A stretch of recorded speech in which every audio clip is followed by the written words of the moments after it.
Some women get flowers on their anniversary. Nia Holloway got a confession. 4 years of her life, her savings, her loyalty, her future, handed over to a man who looked her dead in the eyes and told her he was leaving for someone younger. 3 weeks later, still bleeding from that wound, she walked into the most exclusive gala in Chicago and collided with the most dangerous man alive. Not a CEO, not a senator, a mafia boss. And the moment Kang Min-jae looked at her, something shifted in the air between them that neither of them would ever be able to take back. If you've been cheated on, left behind, or told you weren't enough, this story is for you. Watch until the end. Hit that like button and drop a comment telling me what city you're watching from. I want to see how far this story travels. The reservation had been for 7 o'clock. Nia Holloway had arrived at 6:45 because that was who she was. Early, prepared, flowers already on the table. The corner booth at Rosalind's already paid for because she knew Derek hated splitting anything in public, and she had learned years ago that it was easier to just handle it herself. The candles were those tall ivory ones that dripped wax if you left them burning too long. She had requested them specifically because Derek once mentioned, 2 Christmases ago, that he liked the way candlelight looked on dark wood. She had remembered that. She remembered everything. She was wearing the burgundy dress, the one with the open back and the thin gold clasp at the nape of her neck. She had bought it 3 weeks ago and hidden it in the back of her closet like a secret, waiting for tonight. Her hair was pinned up on one side, loose on the other, the way you used to reach across pillows in the morning and push it back from her face and say she looked like a painting. She had not eaten all day, so her stomach would sit flat under the fabric. She had practiced what she was going to say during the taxi ride over, moving her lips slightly against the window glass without making a sound, the driver pretending not to notice. 4 years. She had a card in her clutch that said 4 years feels like the beginning because she had meant it when she wrote it, sitting at her kitchen table at midnight with the handwriting she saved for things that mattered. Derek arrived at 7:18. He sat down across from her and did not comment on the candles or the dress or the flowers. He ordered a whiskey before he said anything at all. She watched him turn the glass in his hands the way he did when he was building up to something, rotating it slowly counterclockwise, and she told herself she was imagining it. She told herself he was just tired. She asked him how his day had been. He said it was fine. She asked if he was hungry. He said not really. He drank half the whiskey, and then he looked at her and said it. He didn't say it gently. There was no softening around the edges, no careful architecture of words designed to cushion the impact. He just said it, that he had been seeing someone else for 7 months, that it wasn't something he planned, that she was 24 and worked in his building and it had just kind of happened, that he was sorry, that he knew the timing was bad, that he hoped they could eventually be civil. Nia heard the words in pieces, the way sound sometimes fragments when a car passes too fast on wet pavement. She heard seeing someone, and then 7 months, and then something about the timing, and she sat very still with her hands flat on the table and her eyes on the candle flame, because if she looked at his face, she was going to fall apart in the middle of Rosalind's on their anniversary, while the couple 2 tables over were ordering dessert. She did not fall apart. She said, "Okay." He blinked. "Okay?" "I heard you," she said. She put money on the table for the flowers because she had brought them from her own apartment, and she was not leaving them for whoever came to clear the booth after them. She picked up her clutch. She stood up, and she did not smooth the back of her dress the way she usually did out of habit, and she walked out through the front door and stood on the sidewalk in the November cold without her coat because she had left it on the back of the chair and she was not going back inside. She stood there for 4 minutes. Then she called a car and went home. She did not cry in the car. She did not cry when she got upstairs and hung the burgundy dress back in the closet. She did not cry when she took the card out of her clutch and set it on the kitchen counter and stood looking at her own handwriting. 4 years feels like the beginning. Until the letters blurred. She cried at 2 in the morning, sitting on the bathroom floor with her back against the tub and her knees pulled to her chest. And it was the kind of crying that doesn't make much noise but takes everything out of you. The kind where you open your mouth and nothing comes out but air, and your whole ribcage convulses like something is trying to escape from the inside. She was 31 years old. She had an interior design firm she had built from nothing, a client list that was finally starting to mean something, a 5-year plan that had Derek in it at every significant marker. She had turned down a project in Dubai because the timeline conflicted with a vacation they were supposed to take together to Portugal. She had done that without even thinking about it, the way you do things when you assume someone is permanent. She was on the bathroom floor at 2 in the morning on her anniversary, and she was 31 years old and she had turned down Dubai. She stayed on the floor until the cold tiles made her legs ache. Then she got up, washed her face, drank 2 glasses of water standing over the sink, and went to bed. She had 3 client calls the next morning. She did not cancel any of them. The 3 weeks that followed were the kind of weeks that hollowed you out in increments. Not dramatically, not all at once, just slowly, like water wearing through stone. Each morning you woke up and remembered all over again, and the remembering got slightly less violent but never stopped entirely. And you went through the motions of your life wearing the whole thing like a coat you couldn't take off. She redesigned a townhouse in Lincoln Park. She went to the gym 4 times because the trainer had said cardio helped with stress, and she needed to do something with her hands. She called her mother once and said she was fine when asked, and her mother said she didn't sound fine, and Nia said she had to get back to a client. She did not tell her friends for the first 2 weeks because telling them would make it real in a way she wasn't ready for. And also because Priya would want to immediately launch into what did he do wrong analysis. And Camille would want to go out and get drunk, and Nia was not capable of either of those things yet. She went through her phone on a Saturday morning and deleted the Portugal trip research she had bookmarked. Flights, hotels, a restaurant someone had recommended near Alfama. She deleted all of it systematically, screen by screen, the same way she approached any project, methodically, without letting herself stop in the middle. She found the savings account on a Wednesday. She had not been checking it. She and Derek had a joint account that they had opened 18 months ago, originally for the Portugal Fund, and it had evolved into something more than that. A general we account, money pooled for shared expenses, and Nia had been depositing regularly because she made more than him, and she hadn't minded. It was not a small amount. It was the kind of amount that had taken her years to build, the kind that represented a second office, the kind that represented options. She opened the app on a Wednesday afternoon between client calls and the balance was $412. She sat at her desk and read the number 3 times. Then she pulled the transaction history and went through it line by line. The withdrawals started 8 months ago. Small at first, $200 or $300. The kind of amounts that don't register as alarming if you're not watching closely. Then larger. Then much larger. The last withdrawal had been made 11 days ago, 4 days before he left her at the restaurant, and it was significant enough that she felt it physically, a cold drop in her chest like something falling. She called her bank. She called Derek. He did not pick up. She texted him, and he responded 2 hours later saying he had meant to talk to her about that. She texted back asking him to call her, and he did not. She called again. He did not pick up. She called a 3rd time, and he picked up and said he had debts she didn't know about, and he had needed the money, and he was sorry. He was going to pay it back. He needed some time. She said nothing for a long moment. Then she said, "Don't contact me again." She hung up and put her phone face down on the desk and sat there with her hands in her lap and breathed through her nose for approximately 90 seconds. Then she called her lawyer. The invitation to the Blackstone Charity Gala arrived the following day, which was either impeccable timing or the universe being perverse. She hadn't decided which. She almost declined it. She was in no state for a gala. She had dark circles she was covering with concealer, and a tension headache that had been living behind her left eye for 6 days, and the financial situation was actively being handled by her lawyer, but was not yet resolved, which meant every time she sat still too long, she started doing math in her head.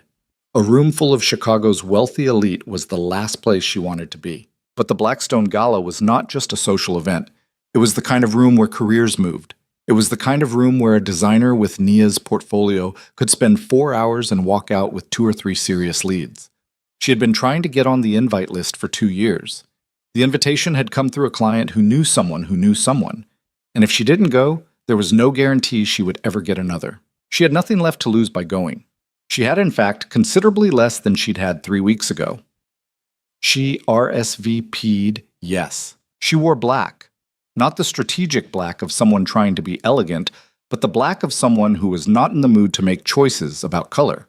She wore the earrings that were too expensive for most events, and heels she had broken in over a year so they didn't hurt. She did her own makeup because she was not paying for a makeup artist on top of everything else, and she did it well, because she was a professional and she was good with aesthetic, and her face showed nothing of the previous 3 weeks if she didn't let it. The Blackstone Hotel ballroom was exactly what she had expected. High ceilings, crystal, the particular quality of air that accumulates in rooms where a lot of money has gathered in a small space. She got a glass of champagne she didn't particularly want and moved through the room the way you do when you're networking, and also slightly numb, looking for faces she recognized, calculating who was worth approaching. She was crossing the room toward a woman she recognized from a magazine profile, a real estate developer who had been profiled for commissioning a major residential project in the South Loop when she collided with him. It wasn't graceful. The champagne went. Not entirely, but enough. It hit the sleeve of the suit the man was wearing, and the suit was the kind of suit that made you immediately aware that the champagne was a problem, and she said, "Oh, I'm so sorry, I wasn't," and looked up. The man was looking at her, not at the champagne, not at his sleeve, at her. He was Korean, maybe early 40s, with the kind of stillness in his face that Nia associated with people who had learned long ago not to telegraph what they were thinking. His features were angular and precise, and he was very tall. Tall enough that looking up at him required a slight adjustment. His suit was charcoal, the champagne spreading slowly into the fabric at the cuff, and he had not moved to dab at it or look down at it or do any of the things a normal person does when a woman spills champagne on them at a gala. He was just looking at her. "I'm sorry," she said again, because his silence was doing something to the air between them that she didn't have a word for. "Your sleeve. I should have been watching where I was going." "It's a gala," he said. His voice was low and unhurried. "Someone always spills something." He had an accent, slight, English-trained rather than purely American, precise in the consonants in a way that suggested he had been speaking it for a long time in formal contexts. She almost walked away. She would think about that later. She was right there at the edge of walking away. She had already begun to angle her shoulder, already forming the exit smile, the small, polite nod, when a man across the room called out, and the crowd shifted, and Derek Vaughn walked into her direct line of sight. He was with her. The girl. 24, the way he had said, meaning it as a descriptor and not a judgment. And Nia had pictured someone generic, someone interchangeable, and instead she was looking at someone who laughed easily and stood close and was wearing a dress the same color as the one Nia had left folded in her closet 3 weeks ago. They had not noticed her yet. Nia had exactly 2 seconds to decide what to do with her face. She did not run. She did not turn away fast enough to make it obvious. She held her ground by the sheer biological stubbornness of someone who had grown up learning that you did not let people see you bleed in public. The man beside her, still there, she realized, still holding the champagne-stained sleeve with the same complete absence of agitation, said, without looking at where she was looking, "Someone just walked in who you'd rather not see." It wasn't a question. She looked back at him. His eyes were on her, not on the crowd. Dark, very steady. The kind of eyes that didn't need to look around to take in a room, because they had already done that before most people finished finding their seats. "I'm fine," she said. "I didn't say you weren't," she breathed. "He's my ex. He's here with—" She stopped. "I'm fine." The man beside her said nothing. He reached to a passing waiter's tray and exchanged his champagne glass for a fresh one and held it out to her. Her own glass was still in her hand, slightly depleted, and she looked at the one he was offering, and something in the gesture was so unexpectedly simple that she felt the back of her throat tighten. She took it. "Thank you," she said. I don't know your name." "No," he agreed. She waited. He did not elaborate. Across the room, Derek had spotted her. She saw it happen. The small hitch in his movement, the way his hand on the girl's back stiffened fractionally. He was going to come over. She could see it in the tilt of his chin, the calculation, the way he was probably already constructing something to say that would let him feel magnanimous. She straightened her back. She lifted her chin by approximately 3 millimeters, which was the amount required to make the shift visible to someone watching. The man beside her watched her do it. Derek crossed the room. He was smiling the way he smiled when he needed to manage something. "Nia." "Hey, I didn't know you were going to be here." "Hello, Derek. You look good." "Thank you." The girl was beside him now, and she had the grace to look slightly uncomfortable, which Nia gave her credit for.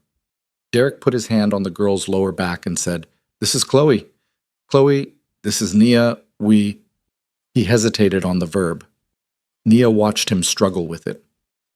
"We know each other," Nia said flatly, because she was not going to help him with the sentence. Derek's eyes moved to the man beside her. The shift was almost imperceptible, but Nia caught it. The slight widening, then the rapid recalibration, something moving through Derek's expression that she hadn't seen before. It wasn't just social recognition. It was something closer to wariness. "I'm Kang Min Jae," the man beside her said, and he said it in the tone of someone who is not introducing themselves because they expect it to mean something. He was introducing himself the way you state a fact, but it clearly meant something to Derek because the confidence he'd walked over with had drained by a visible degree. He shook Min Jae's hand and said it was great to meet him, and the words came out with less certainty than they'd had 30 seconds ago. "She's exceptional, you know," Min Jae said then, and the casualness of it was so complete that it took a moment for Nia to understand he was talking about her. "Your loss." Derek's jaw worked. He said something polite and retreated, taking Chloe with him, and Nia stood very still beside this man she had met 14 minutes ago and did not know whether to laugh or to be furious or to say thank you. She said, "You didn't have to do that." "No," he agreed again. "I don't need—" "I know," he said. "I didn't say you did." She looked at him. He was looking out at the room again now, perfectly composed, holding his new glass of champagne with the same ease he held everything, apparently, which was the ease of someone who has never in his life felt out of place in a room. "Why did you then?" she asked. He turned to look at her, and there was something in his face that she couldn't read clearly. Not warmth exactly, not attraction, something more careful than either of those things. Like someone observing a structural detail in architecture and deciding it is more significant than it appears. "Because," he said, "you weren't going to break, even though you wanted to, and that deserved acknowledgement." Nia Holloway stood in the Blackstone ballroom with a champagne glass in her hand and looked at a man she didn't know and felt something shift in the air between them that she was absolutely unprepared for, and she thought, "This is not good. This is going to complicate things." She was right about that. She did not see him again that night. The rest of the gala went by the way those things do when you're not really present. She shook hands. She spoke intelligently about her work. She collected 2 business cards that might become something and one that almost certainly wouldn't, and she did not look for him in the crowd again because she had learned, in the last 3 weeks, that looking for things was a dangerous habit. She thought about what he had said on the taxi ride home, the way he had said it, not as reassurance, not as flattery, but as observation. You weren't going to break, even though you wanted to, like he had seen something she hadn't given him permission to see and was simply reporting back on what it was. She went home and took off the earrings and the heels and sat in her kitchen with a glass of water and thought about the money. The money was the immediate problem. The financial hole left by Derek was significant, and her lawyer was working on it. But these things took time, and in the meantime she had a firm to run and payroll to make. And she was not going to ask her mother, and she was not going to ask Priya, and she was absolutely not going to let this thing sink her when she had built it from nothing. She went to bed and did not sleep well and woke up at 5:15 because her brain decided 5:15 was when it wanted to present the entire situation as a list of unresolved items. She made coffee and sat at her drafting table and opened the client file she'd been working on. The Hendersons. A brownstone in Wicker Park that needed a complete interior overhaul. She pulled the mood board and looked at it, and started making notes in the margin in the small, tight handwriting she used when she was thinking fast. And for 40 minutes, she forgot about everything else. The email arrived at 9:07. The subject line was, "Design Inquiry. Private Residence, Seoul." She almost deleted it. Unsolicited design inquiries came through her website contact form, not direct emails, and the fact that this one had found her professional address meant someone had done some looking. She opened it anyway. It was brief. A representative, but not Min Jae himself, she noted, a representative, wrote to say that a client was seeking a designer for a private penthouse renovation in Seoul, South Korea. The scope was significant. The timeline was tight. Work to begin within the month. The budget was, per the email, not a limiting factor. References to her specific portfolio had been included, 2 projects cited by name, which meant whoever had done the research had looked at her work carefully enough to know which projects represented what she could actually do rather than just what had gotten the most press. At the bottom, if you are interested in discussing further, please respond to confirm and a call will be arranged. She read it 3 times. She knew, even before she responded, whose penthouse it was. She sat with that knowledge for 22 minutes by the clock on her drafting table. She thought about Seoul. She thought about the financial reality of her situation and the number in her bank account and the fact that her lawyer had said recovery from what Derek had done would take time, the particular kind of time that costs money while it runs. She thought about the man in the charcoal suit and the thing he had said about her not breaking. She thought about how dangerous it was to take a job from a man she had met for 14 minutes at a gala and whom she already knew, from the way Derek's face had changed, was not someone to take lightly. She thought about Dubai and how she had turned it down without blinking. She responded at 9:29. Yes. I'm interested in discussing further. Please send availability for a call. She pressed send before she could think too long about it, and then she sat back in her chair and looked at the ceiling and thought, this is either the best decision or the worst decision. There is no middle option here. The call happened 2 days later. It was not Min Jae on the call. It was a man named Park Jun-ho, who identified himself as Min Jae's chief of operations, which was not a title she had expected from a residential renovation project. He was efficient and precise and spoke excellent English and outlined the scope of the project in terms that made her pick up a pen within the first minute. The penthouse was 4,200 square feet on the top floor of a private tower in Gangnam, Seoul. It had been acquired 8 months ago. It had been used as a workspace and temporary residence, but had never been designed for living, which was how Park Jun-ho described it. Not cold, not neglected, never designed for living. She would understand the distinction, he said when she saw it. The scope she was being asked to take on was complete. Every room, every surface. The existing furniture was largely to be removed. She would have design authority, within certain parameters, that he would outline in more detail on site. The timeline was aggressive, but 3 months to a livable primary space, 4 to completion. There would be a local project manager assigned to her, a team of contractors she could direct, and a personal assistant for the duration of her stay. Her stay. She had not said she would be going to Seoul. She said, I'd need to be on site for the duration. Yes, Park Jun-ho said. That is understood. Accommodations will be provided in the tower. Your Chicago projects can continue remotely if you need to maintain them. The client understands this would be an adjustment. She asked about the design parameters he had mentioned. He said there were rooms she would not be given access to and structural elements she would not be asked to touch. Her scope was clear. Living spaces, common areas, the private study, the kitchen, the primary suite, and guest rooms. The secure floors of the tower were not part of the project. She held the phone and looked at her desk and thought, secure floors. She said, who is the client? Officially, a pause.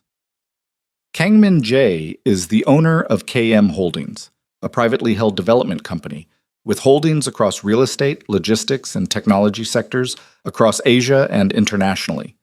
The penthouse is his primary personal residence. She said, I know who he is publicly, Mr. Park. That's not what I asked. Another pause. Slightly longer. The client values discretion, Park Jun-ho said carefully.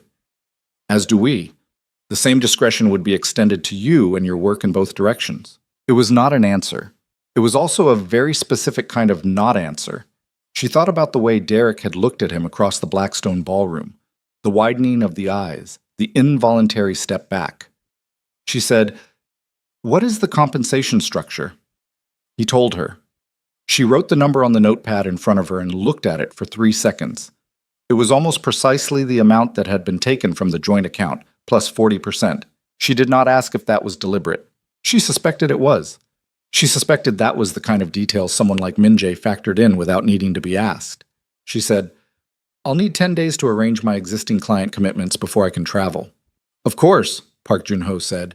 The client will confirm a start date. She hung up and sat very still in her studio apartment and thought about what she had just agreed to and decided, as she had decided 3 weeks ago on a bathroom floor, that she was not going to fall apart. She was going to do the work. She was going to do it exceptionally well, and she was going to get paid, and she was going to come home. That was the plan. She was, in a number of significant ways, wrong about how the plan would go. Well, Seoul in January was not Chicago cold. It was a different kind of cold, drier and sharper, a cold that came off the Han River and moved through the streets with intention. Nia had done research on the flight over, 12 hours from O'Hare, business class, which she had not booked herself. and she had brought the right coat but still felt the temperature differently than she expected when she stepped out of the private car at the tower. The building was not flashy. That was the first thing she noticed. In a district full of architectural statements, the tower Min Jae owned was understated. Dark glass and black steel, maybe 40 stories, nothing announcing itself, no signage at street level beyond a small engraved plate. The kind of building that did not need to announce itself because the people who needed to know what it was already knew. There was a man at the door who was not a doorman. He was large and stood with the particular stillness of someone with specific training, and he looked at her and then at the driver who had brought her, and something passed between them that did not require words, and the door opened. The lobby was clean and severe. Marble floors, a front desk with two people who were clearly not hotel staff, no art on the walls, no decorative choices at all. Functional. Watchful. The elevator required a card and a code. Park Joon-ho met her at the 38th floor. He was younger than she had imagined from the phone, mid-30s, wire-framed glasses, and a fitted suit, and the contained energy of someone who had learned to be the most organized person in every room they entered because it was required. He shook her hand with professional precision and walked her down a hallway and then unlocked the door to the penthouse floor. She stepped in and understood immediately what he had meant. Never designed for living. It was magnificent. The scale was right. 4,200 square feet at the top of a tower with floor-to-ceiling glass on three sides, and a view of Seoul that was, at 3 p.m. in January, the most striking thing she had ever seen. The bones were extraordinary, the ceiling height, the proportions, the way the light came through the southeast-facing windows in the late afternoon. But it was completely empty of warmth, not because it lacked furniture. There was furniture, expensive and precisely placed, but because nothing in the space indicated that a human being lived there. No objects on surfaces. No reading material. No throws or cushions or rugs or anything soft. The art on the walls was abstract and tasteful and generic, the kind selected by a purchasing department with a budget rather than by a person with a point of view. The kitchen was fully equipped and looked like it had never been used. The primary suite had a bed with white hotel-quality linens changed on schedule by someone who would never be remembered. It was a headquarters. An address. A fortress. It was not a home. She stood in the center of the main living area with her hands on the strap of her bag and turned slowly, taking it in, and thought, I can fix this. I know exactly what this needs. And then, this man does not know how to live in a space. And then, that is not your business, Nia. He'll meet with you at 6, Park Joon-ho said from behind her. He's here? She had not expected that. She had expected the kind of client who communicates through intermediaries. He returned from Tokyo this morning. Park Joon-ho said it the way people say things that are not particularly noteworthy. He prefers to brief contractors personally on new projects. She was not a contractor, but she did not correct him. At 6 o'clock, Min Jae walked into the living area where she had been working for 2 hours with her measuring tape and her notebook, and she looked up, and there he was. More real than the 14 minutes at the gala had made him seem, less formal, wearing a dark shirt without a tie, and with the particular quality of presence that she had registered the first time and was now registering again. The kind of presence that does not fill a room by being loud.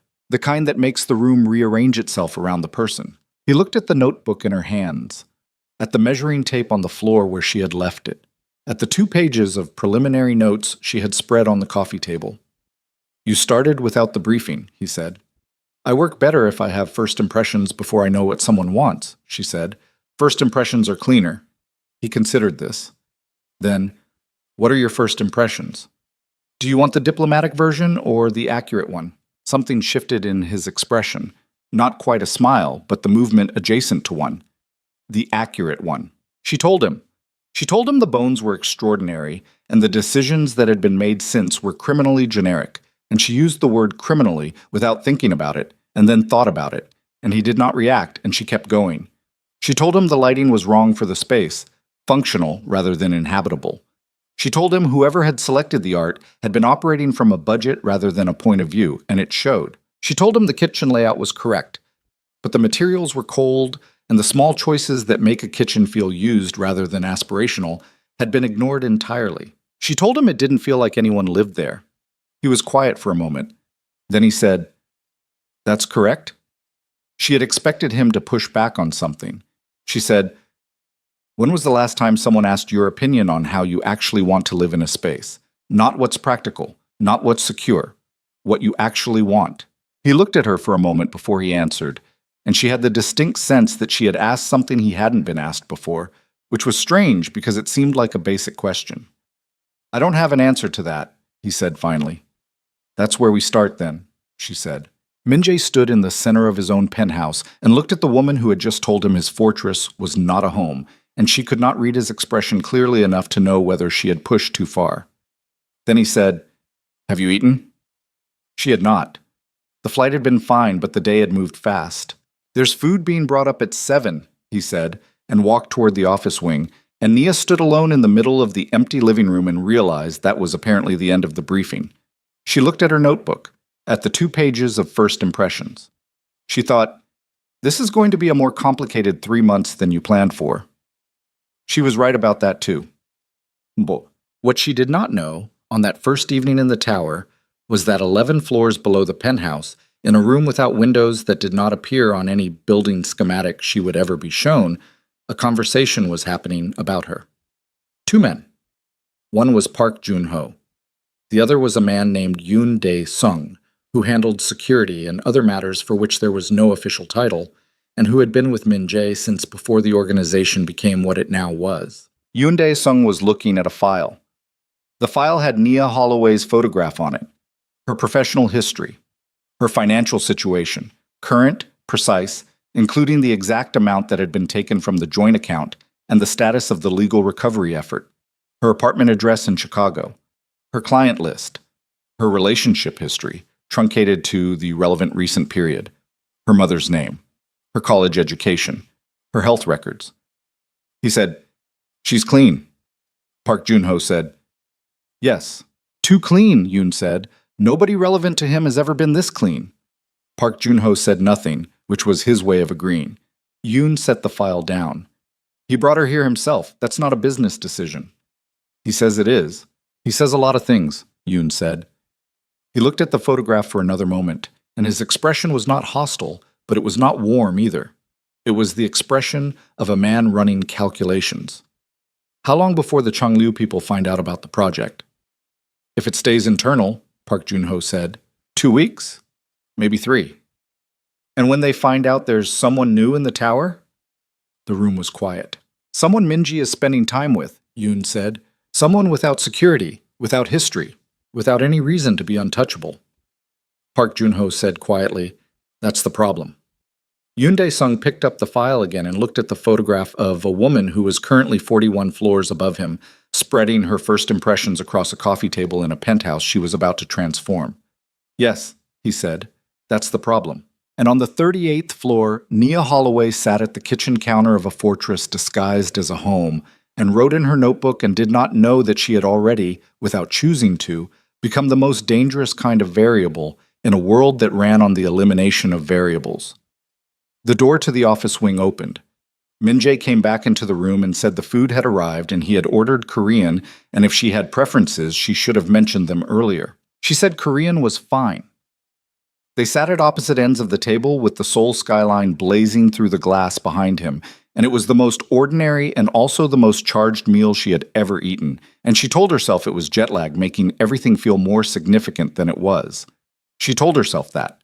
But somewhere below them, in a room that did not exist on any schematic, Yoon Dae-sung was picking up a phone, and 600 kilometers away, in a city that was not Seoul, a man who was not a friend was beginning to pay attention. The food was galbi and doenjang jjigae, and a small plate of banchan that someone had arranged with the kind of precision that suggested the person who arranged it had been doing it for years without being asked.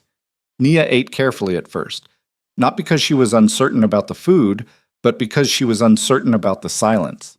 And the silence between them was not uncomfortable exactly, but it had weight to it. The kind of weight that accumulates between 2 people who have already said more to each other in one ballroom and one briefing than most people say in weeks. Min-jae ate the way he did everything, without hurry, without waste. He picked up his chopsticks and used them with the automatic ease of someone who has never thought about it. And he looked out at the Seoul skyline occasionally, and at her occasionally, and did not try to fill the air with conversation. She had eaten meals with men who could not tolerate silence. Derek had been one of them, He filled every quiet gap with commentary, opinions, anecdotes that were really just auditions for her attention. It had taken her years to realize that was not the same thing as actual presence. Min Jae was present without performing it, and that was something she was not prepared for. She said, "How long have you had the tower?" "I own the building," he said. 12 years? "The penthouse floor has been mine the whole time." "And you've never had it designed." "I've had it furnished." "That's not the same thing," she said. He looked at her. "No, it isn't." She pushed a piece of galbi through the sauce on her plate.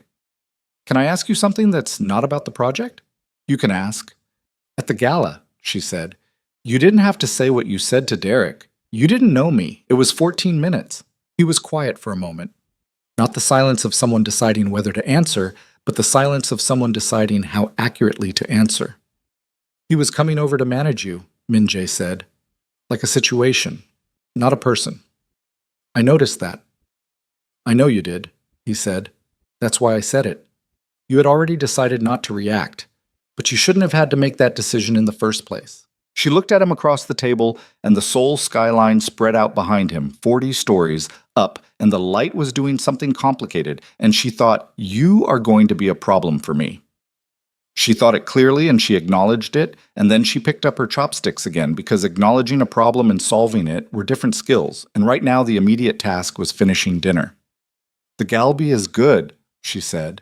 "My housekeeper makes it," he said. "She's been here 15 years. She'll want to feed you every day you're in the tower. I'm telling you this now so you can manage it before she decides it's a standing arrangement." Nia almost smiled. Almost. "Is she here often?" "Every morning. She leaves by noon." He paused. "She also notices everything, and she has opinions about everything she notices. I mention this as a warning." "About what?" He looked at her steadily. "About the fact that I have never had a designer stay in the tower before. She will draw conclusions." "What kind of conclusions?" "The wrong kind," he said. "Or possibly the right kind. I haven't decided yet." Nia put her chopsticks down. She looked at him very directly, the way she looked at clients when she needed them to understand that she was not going to pretend something wasn't being said. "I'm here to do a job," she said. "I'm good at it. That's what this is." "I know," he said. "I need that to be clear." "It is clear," he said. "I said I hadn't decided yet." "That's not the same as having already decided." She didn't have an answer for that. She was used to men who pushed when they wanted something. She was not used to one who stated the situation with the same neutrality he'd used to give a weather forecast, and then simply waited. She picked up her chopsticks again. He looked back out at the skyline. They finished dinner in the same weighted silence they had started it in, and when the food was cleared by someone who appeared soundlessly and disappeared the same way, Nia went back to her section of the penthouse, a guest suite that was large and impersonal, and had, she noted, a connecting door to a hallway that led nowhere useful, and sat on the edge of the bed and breathed. Her phone had 3 messages from Priya asking how Seoul was. One from her mother saying she should have called when she landed. One from her lawyer with a status update that was professionally worded but essentially said things were moving slowly. She answered Priya with a photo of the view from her window and a thumbs up. She called her mother back and said she had landed fine, and the project was starting, and she would call more when she had a rhythm.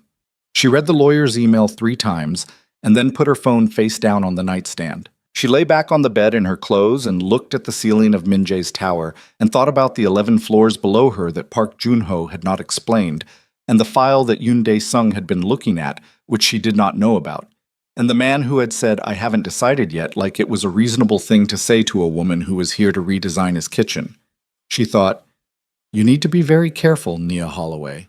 She went to sleep 40 minutes later with the lights still on and did not dream. The first 2 weeks moved the way project beginnings always moved, in a controlled chaos of measurements and material samples and contractor walkthroughs and decisions made and then remade, because the first decision revealed something about the space you hadn't understood yet. She was good at this part. She had always been good at the part where there was so much to do that there was no room to think about anything else. The local project manager assigned to her was a woman named Seo Hyun-ji, 35, with the energy of someone who had managed construction in Seoul long enough to have no patience for delays or excuses. They did not immediately like each other. They figured each other out over the first week with the particular efficiency of two professionals who recognize competence and decide to work with it regardless of personal chemistry. Hyunji spoke 4 languages and took notes in 2 simultaneously, and had an opinion about every contractor she'd ever worked with, organized into a mental ranking system she shared freely. By day 4, Nia had started coming to her for vendor recommendations instead of looking herself, because Hyunji's recommendations were always right, and the reasoning was always practical. "That tile supplier," Hyunji said one morning, standing in the kitchen with her tablet and a coffee she had already drunk half of. "The one you're looking at for the primary bath. The samples are good, but the lead time is 6 weeks. You want 4 weeks. Go with Park Materials instead. The finish is 92% as good and the lead time is 3. 92% is not 100%. No, but 3 weeks instead of 6 is 100%. Nia looked at her. Then she changed the supplier on the order. Min-jae was present in the building most days, but visible only sometimes.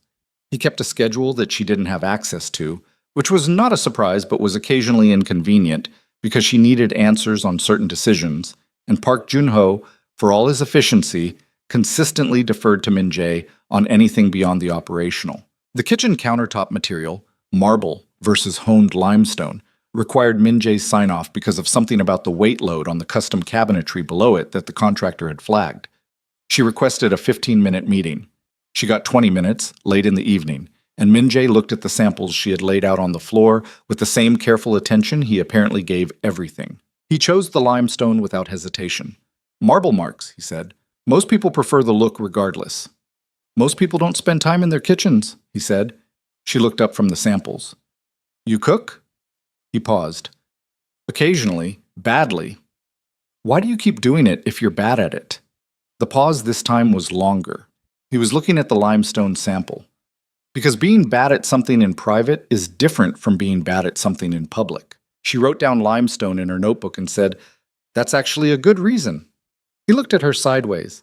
"You sound surprised." "I'm not surprised. I'm noting it." He stayed for the full 20 minutes. Then he stayed for another 10 and asked 2 questions about the living room layout that were more specific than she expected.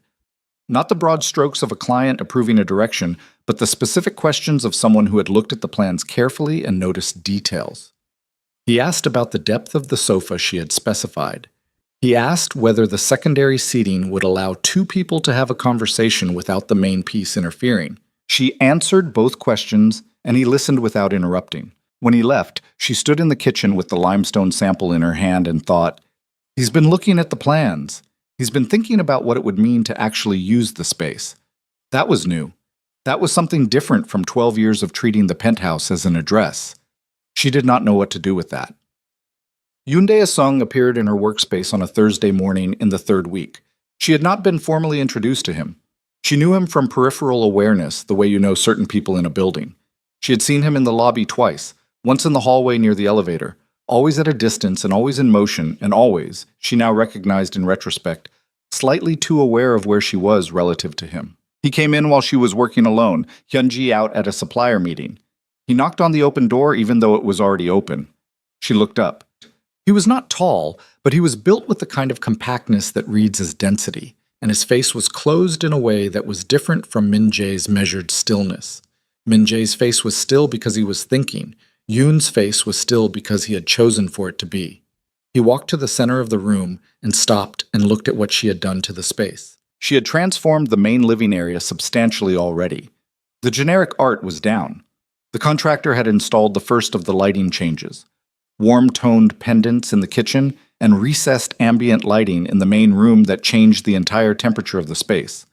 New rugs had arrived from a textile importer in Insadong and were laid now across the concrete-look flooring. One wall had been painted a deep muted terracotta that she had spent 3 days deciding on, and which was the single most significant decision she had made so far, because it changed everything about how the space felt. Yoon looked at the wall.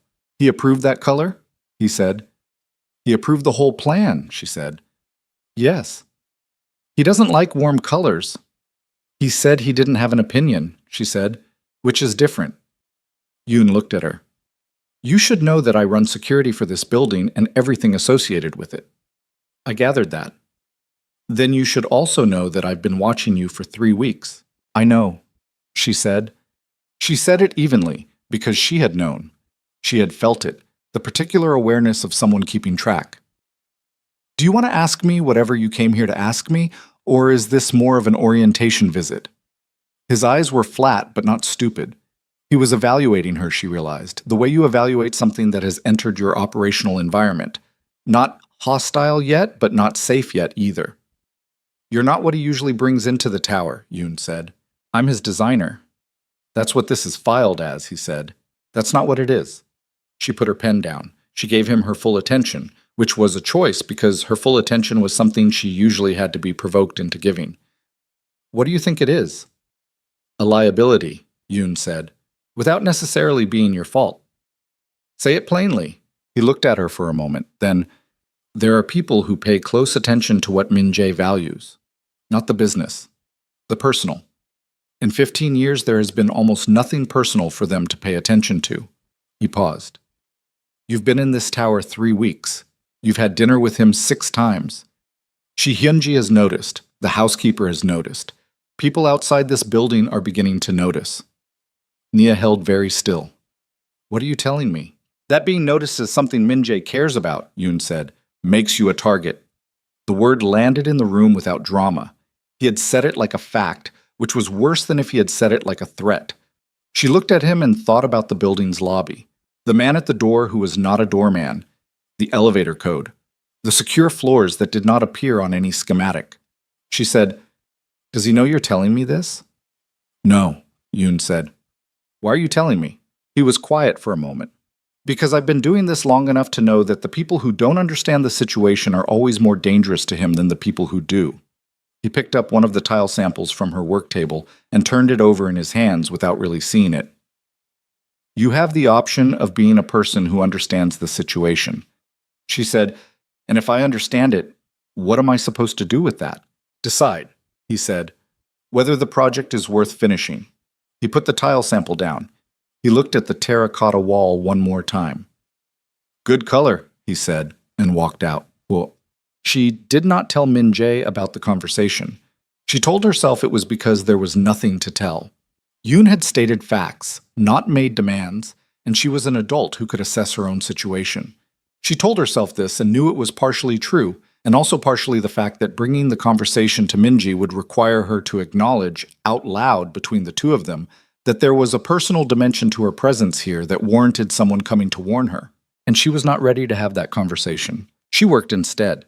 She worked the way she had always worked when things got complicated, with her whole body, moving through the space, making decisions, refining, pushing the contractors past their comfort zone because her standards were higher than theirs, and she was not going to produce something ordinary for this space. The penthouse was beginning to breathe. That was the only way she knew how to describe it. Like a building that had been holding its breath for 12 years and was slowly, room by room, beginning to release it. Min-jae noticed. He did not say so directly, but she could see it in the way he moved through the space when he came in from work. Slower, more deliberately, pausing at the kitchen counter where the limestone had been installed and running one hand along the surface. Standing in the doorway of the living room for an extra few seconds before entering. It was small and it was not imagined. On a Wednesday evening in the 4th week, she was in the living room doing final positioning adjustments on a low credenza that had arrived from a craftsman in Gyeonggi province. She was on her hands and knees with a level because the floor had a slight grade, and she needed to compensate with a shim when she heard the elevator and Min-jae came into the apartment and stopped in the doorway. He had been in meetings since early morning. She knew this because Park Joon-ho's schedule updates, which she received for coordination purposes, had shown him booked solid. His jacket was off. He looked tired in the specific way of someone who had spent 12 hours being exactly what other people needed and had not had a moment to be anything else. He looked at her on the floor with the level.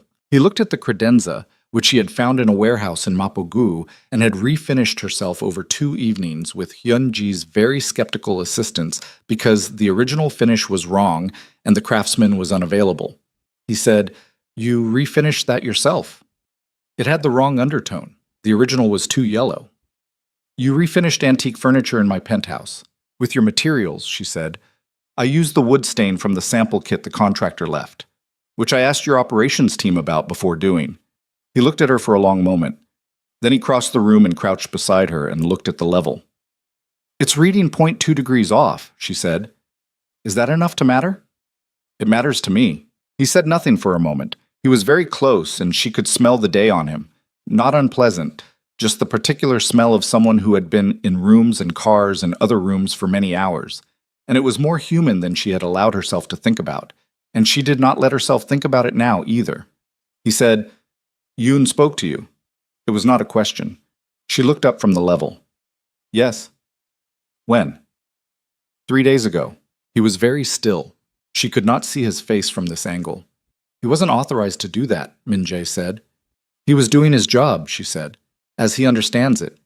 His job is building security, not operational guidance for my personal—" He stopped. She finished the sentence for him because she had learned in 3 weeks that he would choose silence over the wrong word, and she was not in the mood for silence right now. "Relationships," she said. "Is that the word?" He shifted. He was now looking at her directly, close enough that she could see the tiredness in his face more clearly than she had from the doorway, and something else behind it that was less easy to categorize. "What did he tell you?" Min-jae asked.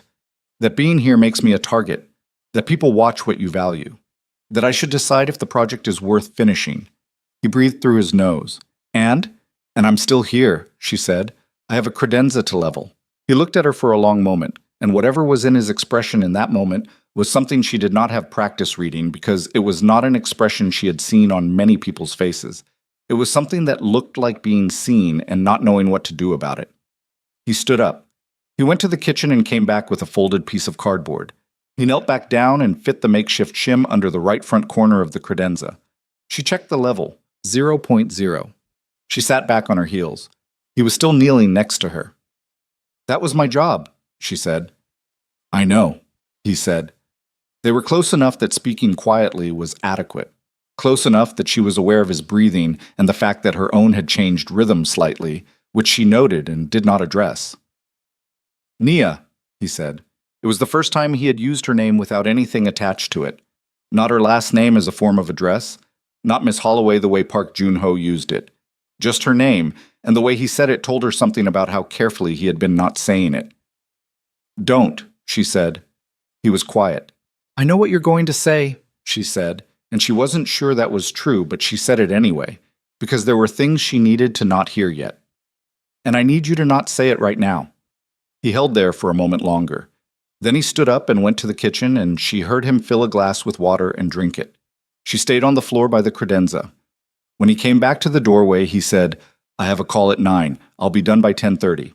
"I'll be here," she said, because she was in the middle of a job, and that was the relevant fact. "I know," he said. The call that changed everything came on a Friday. Not from Min-jae, not from Park Joon-ho. From Priya at 7 in the morning Seoul time, which was 6 p.m. Chicago time, which meant Priya was calling from somewhere she had taken herself specifically to make this call and had not waited for morning. Nia was still in bed. She picked up on the second ring because Priya calling before 9 on a weekday was not normal. "What's wrong?" "Nothing's wrong with me," Priya said, and her voice was the carefully level voice of someone who has decided not to deliver news badly. "Derek is— Nia, there's something you need to know." Nia sat up. "Tell me." "He's been talking. About you. About why you're in Seoul. He told people that the money situation was— He told a version where you needed to leave the country because your business was in financial trouble, and he reframed the account thing as something you both agreed to."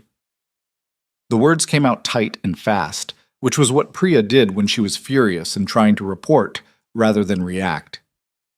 "It's going around in the design community here. 2 people asked me about it this week. One of them had heard you left because a client complaint made your license status complicated, which is— Nia, that's not a rumor. That's targeted. Upgate Troy." Nia was sitting up in the bed in the tower in Seoul with the window showing her an early morning city, and her whole chest had gone cold. "He's actively putting this out?" she said. "I think so. I can't prove it, but I think so." She breathed, in through the nose, out slowly. "My license is clean. My business is solvent. The account recovery is ongoing and has nothing to do with the firm's standing." "I know that," Priya said.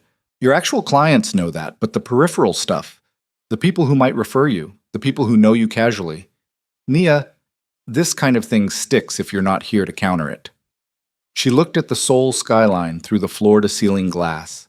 She thought, 4 years. You gave him 4 years and your savings and your Portugal trip and your Dubai job, and he is standing in Chicago telling people a story that ends your career. Okay, she said. Okay.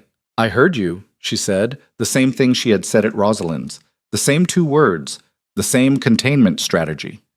What are you going to do? Handle it, she said. Thank you for telling me. She hung up. She sat in the bed for 60 seconds. Then she got up and washed her face and went to her work table and opened her laptop and started drafting emails to her lawyer, to 3 clients she needed to get ahead of, to 2 industry contacts who had enough standing to push back against the version Derek was circulating if she gave them the accurate one quickly enough. She wrote with the fast, precise anger of someone who has converted their emotion entirely into productivity because the alternative is not useful. She did not hear Min Jae until he said her name from the hallway. She looked up. He was dressed and in the doorway of her work area, clearly on his way somewhere, and he had stopped because something in her face had told him to. What happened? He said. She told him. Not all of it. Not the emotional weight of it. Not the 3 a.m. bathroom floor version. Just the facts, in the order they occurred, because he was the kind of person who operated on facts. He listened without moving. When she finished, he said, "His name." She looked up. What? Derek Vaughn, Min Jae said. His full name and his employer. Why? Because you need that to stop, he said. And because someone with the right conversation with the right people can make that happen much faster than a lawyer. The air in the room changed. She looked at him and understood clearly for the first time, not theoretically but actually, in her chest and in the quality of the silence between them, what kind of man she was sitting across from. Not the hotel lobby version, not the gala version, the real one. I don't want you to do anything to him, she said. I know. I mean it. I know you mean it, he said. I'm not going to touch him. I'm going to have a conversation that results in the source of the rumor losing interest in continuing to circulate it. She was quiet. Nia, he said, and there was her name again, careful and complete. Let me help you. She thought, this is the point of no return. She knew it the way you know certain structural things about a space. Not because someone tells you, but because you have trained your eye to recognize load-bearing walls. She could say no. She could handle it the way she handled everything, alone, methodically, at the cost of time she didn't entirely have. Or she could say yes, and saying yes would mean something. Not about Derek, about this, about whatever was building in the air of this apartment and between the 2 of them, and she knew it and he knew it, and they had been circling it for a month. She said, yes. The word came out steady. Min Jae nodded once. He took out his phone and stepped back into the hallway, and she heard him speaking quietly in Korean, and the tone was the tone of someone issuing a very specific instruction with complete expectation that it would be followed. She turned back to her laptop. Her hands were not quite steady. And downstairs, in the room with no windows, Yoon Dae-sung was looking at his own phone at a message that had come in from the same tower in Osaka that they had been watching for 6 weeks. And the message was short and in code, and what it said, when decoded, was that the Chongliu organization had identified the woman in the tower. They had a name. They had an address in Chicago, and they were no longer simply watching. The message from Osaka came in at 11:47 p.m. Yoon Dae-sung read it twice, put his phone face down on the desk in the windowless room, and sat very still for approximately 4 seconds. Then he picked the phone back up and read it a 3rd time, because the first 2 readings had produced a result he needed to verify before acting on. The Chongliu organization had a name. They had an address. They were no longer watching. He stood up and went to the door and stopped with his hand on the frame and thought about the 41 floors above him and the woman who was up there working on her laptop with her hands slightly unsteady and the man who was in the hallway speaking quietly into a phone making a call about a man in Chicago named Derek Vaughn. He thought about the sequence of decisions that had produced this situation, starting with the gala in Chicago and the champagne on the sleeve, and Min Jae choosing, for the first time in 11 years, to bring someone into the tower who was not operational. He had told Park Joon-ho 2 weeks ago, someone without security, without history, without any reason to be untouchable. He had been right about that. He went back to his desk and picked up a different phone, the one with the encrypted line, and made 3 calls in 12 minutes. The first to the team lead on overnight tower security. The second to their contact at the Incheon Port Authority, who monitored Changlu movement through customs channels.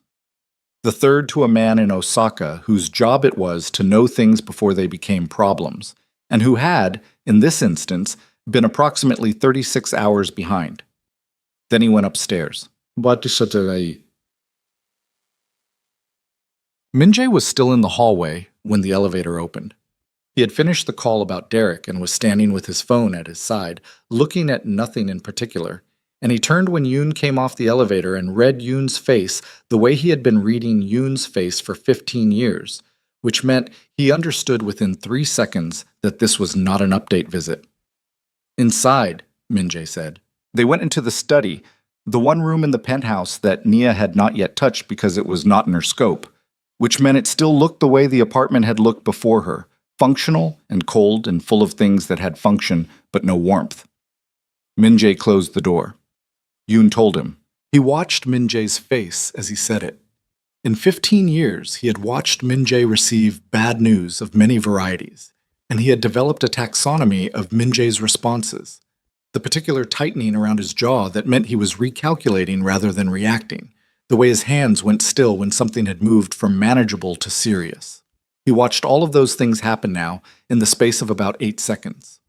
How reliable is the Osaka source, Min-jae said. 90%. What's the 10%? Timeline. We know they have the information. We don't know how quickly they move on it. Min-jae sat down.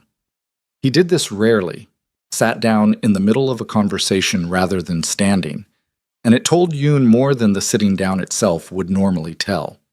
He sat and put his elbows on the desk and his hands flat on the surface in front of him and looked at them. Her Chicago address, Min-jae said.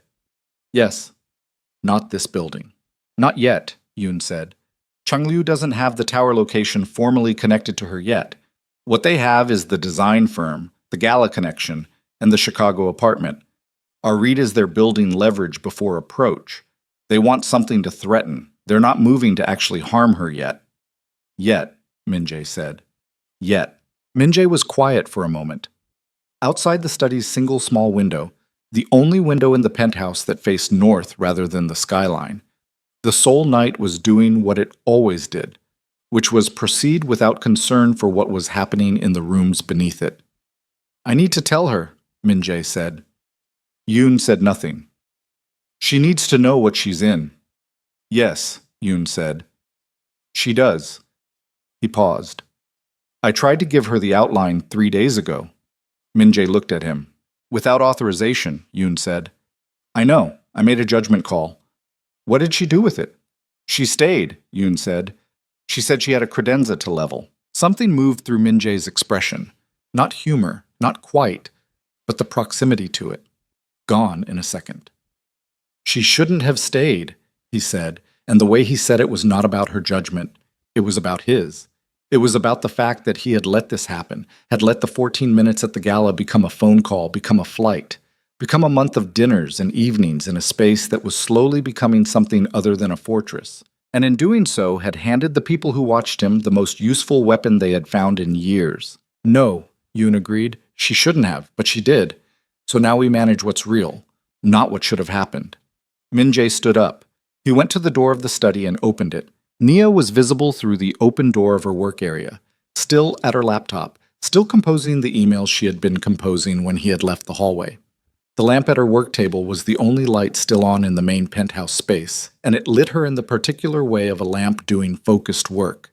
And from this angle, she looked like something a person with a different life might come home to. He thought, I did this. Whatever happens next, I did this. He went and knocked on the open door. She looked up from the laptop and knew immediately from his face that this was not about Derek. Derek had been erased as a conversation topic in approximately the 12 minutes of the phone call in the hallway.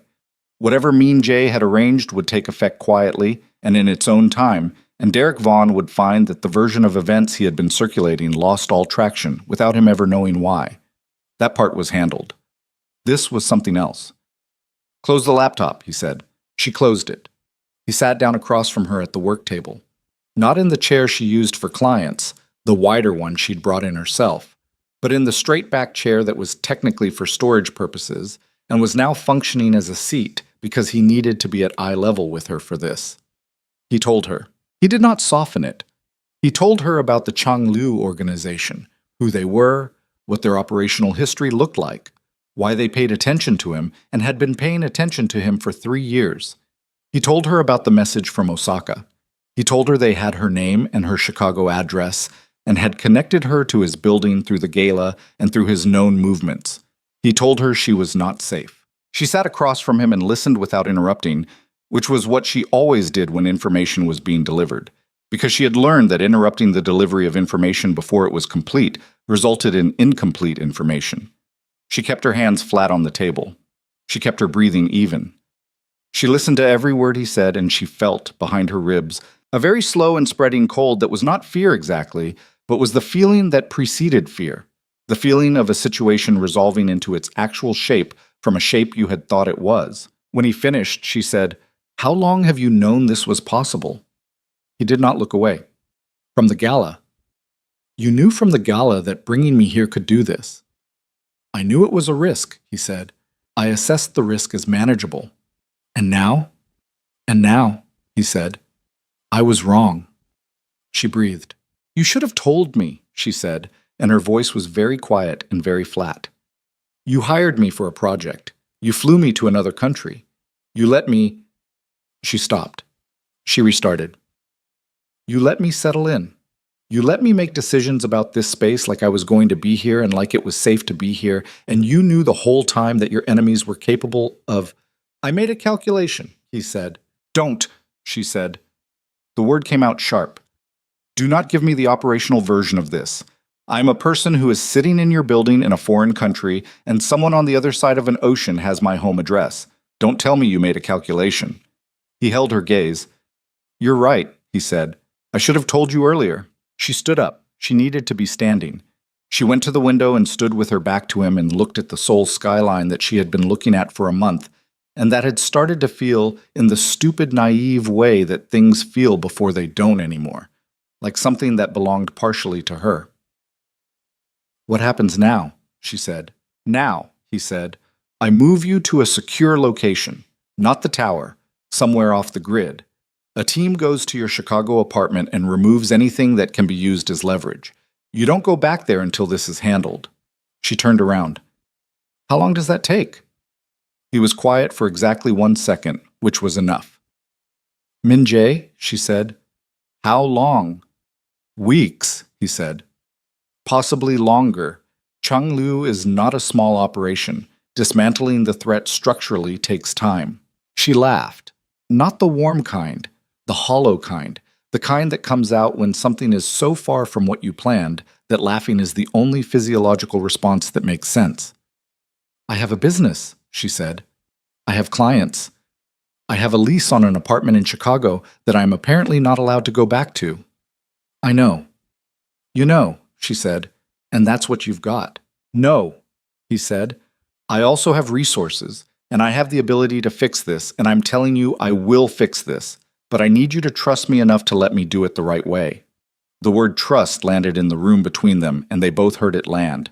She looked at him across the work table with the lamp between them and the Seoul skyline behind her, and she thought about 4 years with Derek and the burgundy dress and the bathroom floor and the Portugal bookmarks she had deleted one by one, and she thought, "You have not made great decisions about who to trust, Nia Holloway. Your track record is not strong." "I need a minute," she said. "Take it," he said. She went to her room and closed the door. She sat on the edge of the bed and did not cry and did not have a breakdown and did not call Priya because it was the middle of the night in Chicago, and also because there was nothing Priya could do, and also because saying this out loud to someone outside, it would make it real in a way she was still managing the edges of. She sat on the bed and thought. She thought about Yoon Dae-sung 3 days ago, saying, "Decide if the project is worth finishing," and herself saying she had a credenza to level.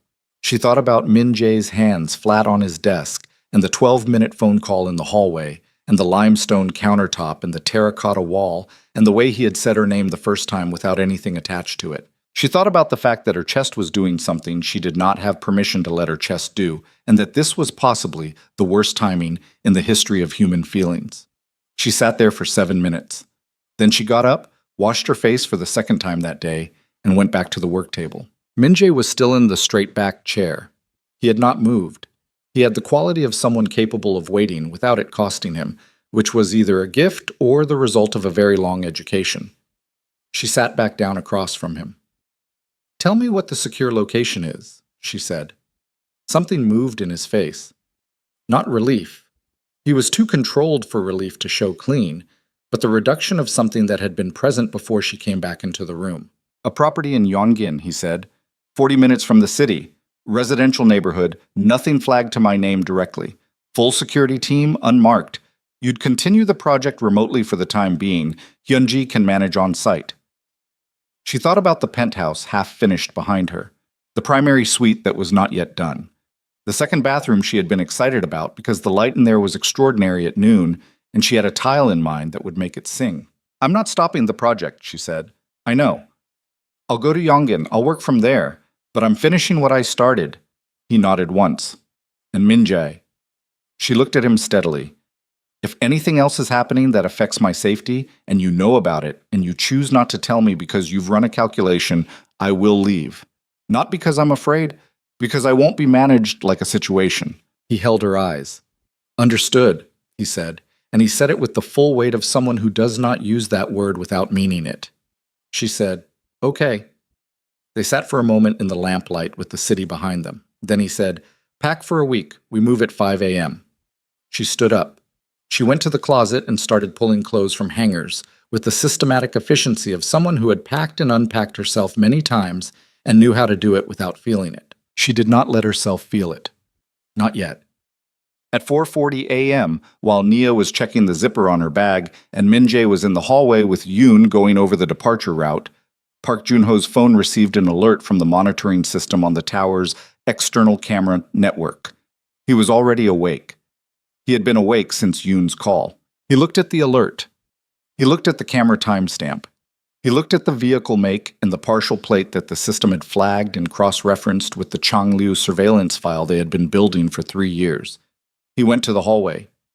Yoon saw his face and stopped speaking. "They're already here," Park Joon-ho said. "Not in Osaka. Not monitoring from a distance. Here. Street level. 2 vehicles, 40 meters from the tower entrance, engine off, arrived 17 minutes ago." Yoon looked at Min-jae. Min-jae looked at the elevator.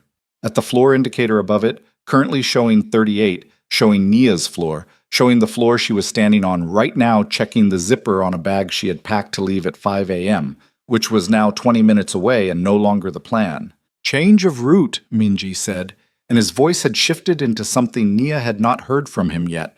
Not louder, not harder, but stripped of every layer that wasn't operational.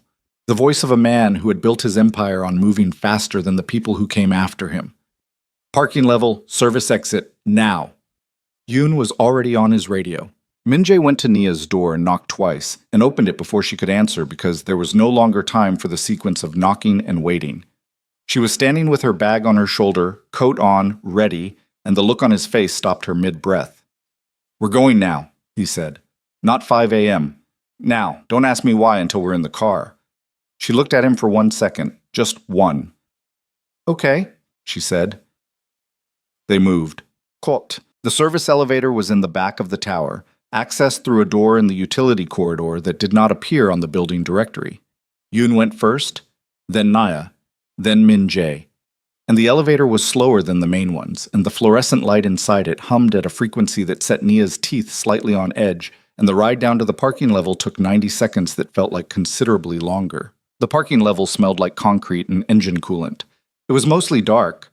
2 of Yoon's team were already there, positioned near an SUV with no identifying plates, and they moved without speaking, which told her they had done this before, and the absence of speech was not anxiety, but efficiency. Yoon opened the rear door and she got in. Min-jae got in on the other side. Yoon took the front passenger seat and the driver, she didn't know his name, was already running. The vehicle moved.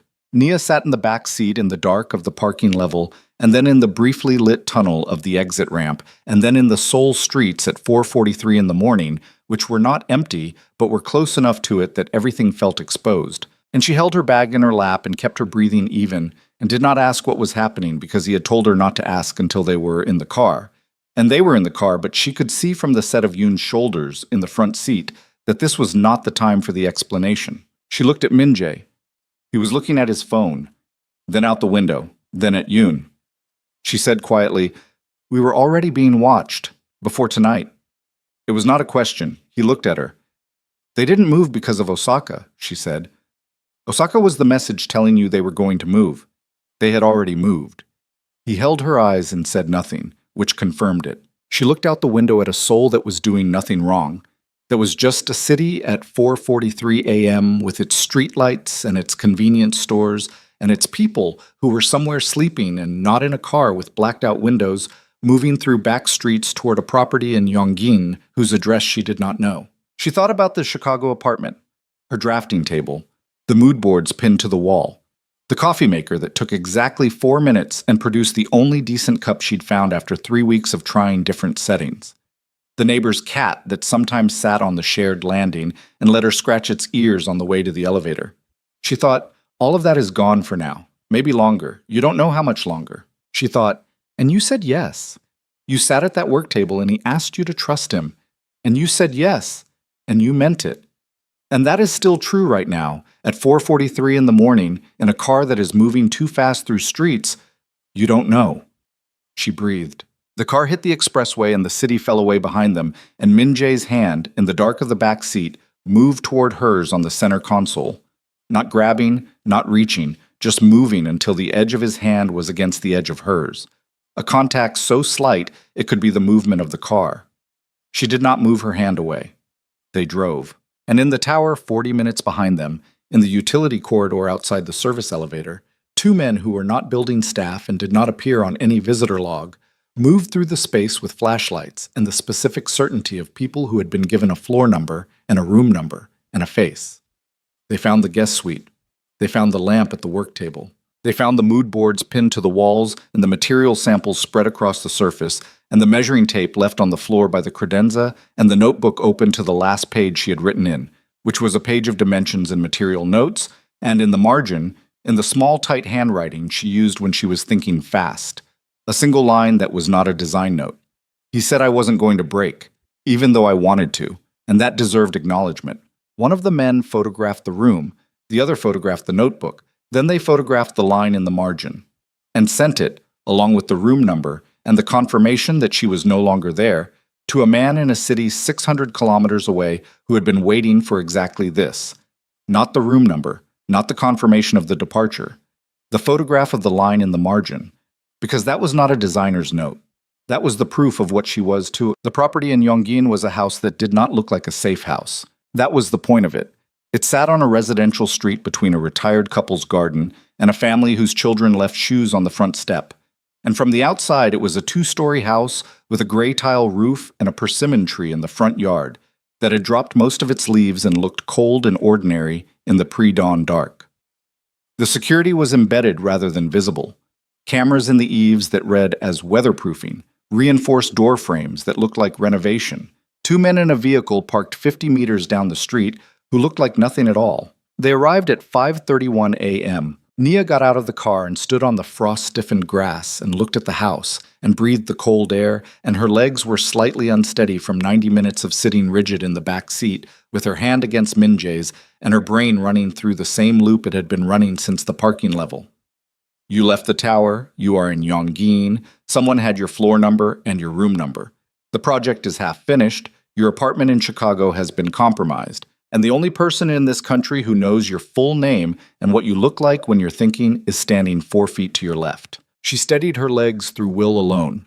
Min Jae came around the car. He stopped beside her and looked at the house with the same assessment he gave everything. "It's not the penthouse," he said. "I don't need the penthouse," she said. "I need a desk and Wi-Fi and 12 hours of sleep." "You can have all 3. "I know," she said, and went inside. She slept until noon. She did not expect to sleep at all.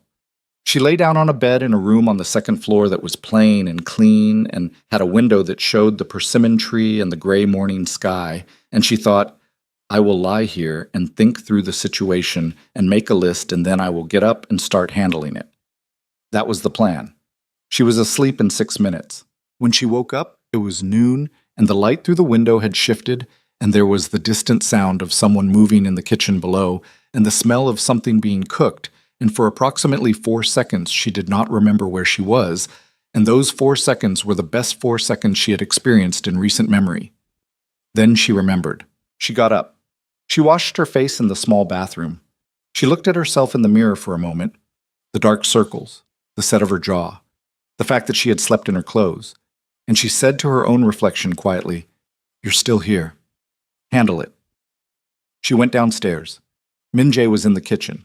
He was standing at the stove with his back to her, and he was, against all available evidence of competence, attempting to make eggs. This was apparent from the sound, and from the way he was holding the pan slightly too far from the burner, and from the fact that one of Yoon's security team was sitting at the kitchen table with his arms crossed, and an expression of profound professional neutrality that suggested he had been watching this unfold for some time, and had made the decision that this was not his area of intervention. Min-jae heard her come in and did not turn around.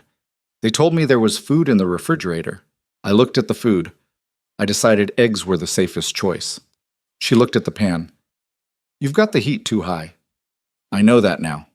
Turn it down. He turned it down. She got a glass of water and leaned against the counter and watched him fight the eggs into something edible. His sleeves were rolled up and he had the look of a man who had not slept, which she suspected was accurate. Did you sleep? She asked. No. Why not? He slid the eggs onto a plate and turned to face her. Because you were asleep and someone needed to not be. She looked at him.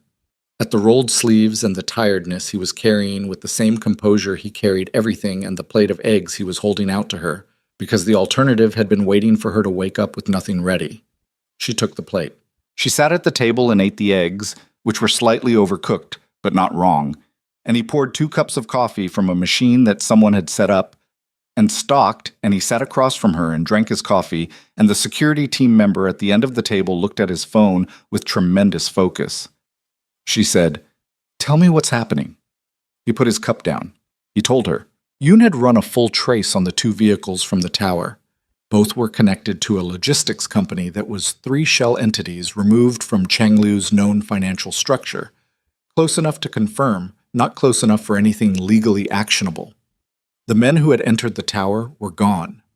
They had been in the building for 11 minutes and had not accessed any floor above 30, which meant they had used a service entry that had not been on the official building schematic, which meant someone had provided them a schematic that was more complete than the public one.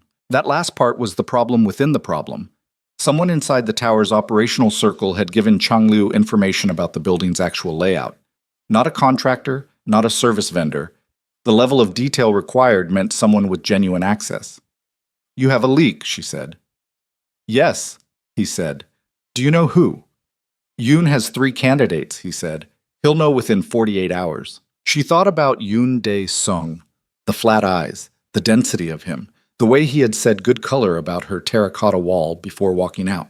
She thought, 48 hours probably means 12. And Chang Liu, she said, what do they want? Not tactically. What is this actually about? Min-jae was quiet for a moment. Territory, he said. There's a logistics corridor through the Yellow Sea that both organizations have claims on. 6 months ago, I finalized an agreement with the Korean Maritime Authority that effectively locked Chang Liu out of that corridor legally. They've been looking for leverage to reopen the negotiation on their terms. And I'm the leverage. You were supposed to be, he said. The photograph of your room was a message. They know you're not there anymore. They know I moved you. So what's next? He met her eyes. They take the next step. Something that tells me the leverage is still viable. She held very still. What does that mean? She said. He looked at her with the full weight of his face. No reduction, no softening, the way he looked at things when he had decided she could handle what she was seeing. It means they move from information gathering to action, he said. Something I can't ignore. Something that requires me to respond, which puts me in a reactive position, which is the position they want me in. And if you don't respond? Then I'm someone who can be acted on without consequence, he said, which means everyone in my organization is exposed, which means Chang Liu has won without a fight. The kitchen was quiet. Outside, a car passed on the residential street. Ordinary, distant. She said, "So you're going to respond?" "Yes." Proactively. "Yes." She breathed. "Tell me what that means." He told her. She sat with it for 30 seconds. Then she said, "I want to know when it happens." "Nia, I'm not asking to be involved," she said. "I'm asking not to be managed. Tell me when it happens. That's the only thing I'm asking for." He looked at her across the table in the kitchen of the safe house in Yonggin with the persimmon tree outside the window and the sound of the city beyond it, and he said, "Yes." The 48 hours Yoon had estimated became 19. He walked into the Yonggin house at 11 p.m. on the second night, with his jacket damp from the cold, and went directly to the room where Min Jae was working and closed the door. Nia was at the desk in the adjacent room with her laptop, doing project work. She had established a remote workflow with Hyun-ji that was less efficient than being on site but was functional, and working kept her from the alternative, which was sitting with the specific texture of waiting for something bad to happen. She heard Yoon's voice through the wall. Not the words, the register. She put down her pen. 8 minutes later, the door between the rooms opened, and Min Jae stood in the doorway. His expression was the controlled one, the one that had zero information on the surface and a great deal beneath it. "It was Song Tae-wan," he said. She didn't know the name, but from the way he said it, the particular flatness of it, the absence of anything that could be read as surprise, she understood that this was someone he had not expected, and the not expecting was the wound. "Who is he?" she said. "Head of building operations," Min Jae said. 11 years. She thought about 11 years. She thought about how long 11 years was, what it meant to trust someone for 11 years in the kind of world Min Jae operated in, what had to be in place for that level of access to be granted and maintained. "Why?" she said. "Chang Liu got to his family," Min Jae said. "His son has debts, the kind you don't accumulate by accident." He paused. "He wasn't a willing asset, he was a cornered one." She stood up from the desk. "Does that change what happens to him?" He looked at her. "No," he said. "It changes how I feel about it. It doesn't change what has to happen." She thought about that, about the distinction between those two things, what you felt and what had to happen, and about how much of Min Jae's life existed in that gap. "Okay," she said. "What's next?" "Yoon is moving on Song tonight, containing the leak." He paused. "And Chang Liu knows we're at 48 hours from their move at the tower. Our read is they push next within the next 12 hours, before we can fully regroup." "What does the push look like?" He hesitated, which he did not do often. "What?" she said. "They have someone in Chicago," he said. "They have since before the tower move. We believe their next action is there rather than here." The cold came back, the spreading kind from behind the ribs. "My apartment," she said. "Your apartment has been cleared," he said. "No one is in it. Your lawyer has been contacted through a cover channel and is staying at an alternate address. Priya, He stopped. He had not been supposed to know Priya's name. She saw him register that he had said it.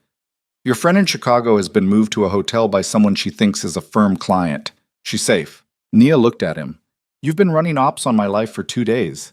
"Yes." "Without telling me." "I'm telling you now." She turned away from him. She went to the window and put her hand on the glass, which was cold from the November night outside.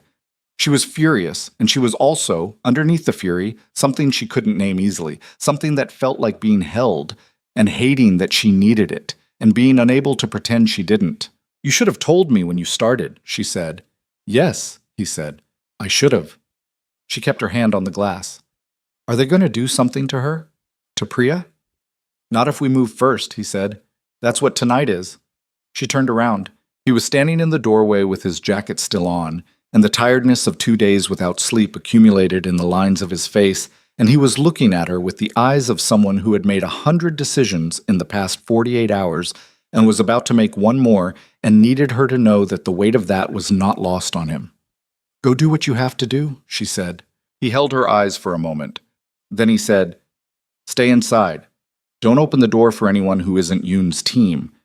There's a phone on the kitchen counter. That's the only number you call if anything feels wrong. I know how to stay inside a house, she said. Almost. The edge of it. I know you do, he said. And then, Nia. The name again, bare and unattached. When this is over, go, she said. When it's over, we'll talk. Go. He went. She did not sleep. She sat at the desk with the lamp on and worked on the primary suite plans for the penthouse because it was something to do with her hands, and because the penthouse was still hers to finish, and she was going to finish it regardless of what the next 12 hours produced. She worked with a precision that was slightly too controlled to be comfortable, the handwriting a little too neat, the measurements checked twice when once would do, and she did not think about Priya in a hotel she had been moved to by a stranger, and she did not think about her apartment in Chicago with its drafting table and its mood boards. And she did not think about Min Jae moving through the Seoul night in a car she couldn't track doing things she was not going to know the specifics of. She worked. At 2:17 a.m., the phone on the kitchen counter rang. She was across the room in 4 steps. It was one of Yoon's team, a man named Han, who had been stationed in the house since arrival and spoke limited English with extreme precision. He said, Miss Holloway, there is a development. Mr. Kang asks that you stay in the house. All is under control. He will call in 1 hour. Is he safe? She said. A pause. He is currently managing a situation. That's not what I asked. Another pause. He is safe, Miss Holloway. She put the phone down. She went back to the desk and sat and did not pick up the pencil. 1 hour. She looked at the primary suite plan spread in front of her. At the window placement she had been wrestling with for 3 days. The question of whether to frame the view or let it breathe. Whether the person sleeping in that room wanted to wake up to the city or wanted to turn away from it and find something quieter. She had been designing for a man she had met 14 minutes ago at a gala.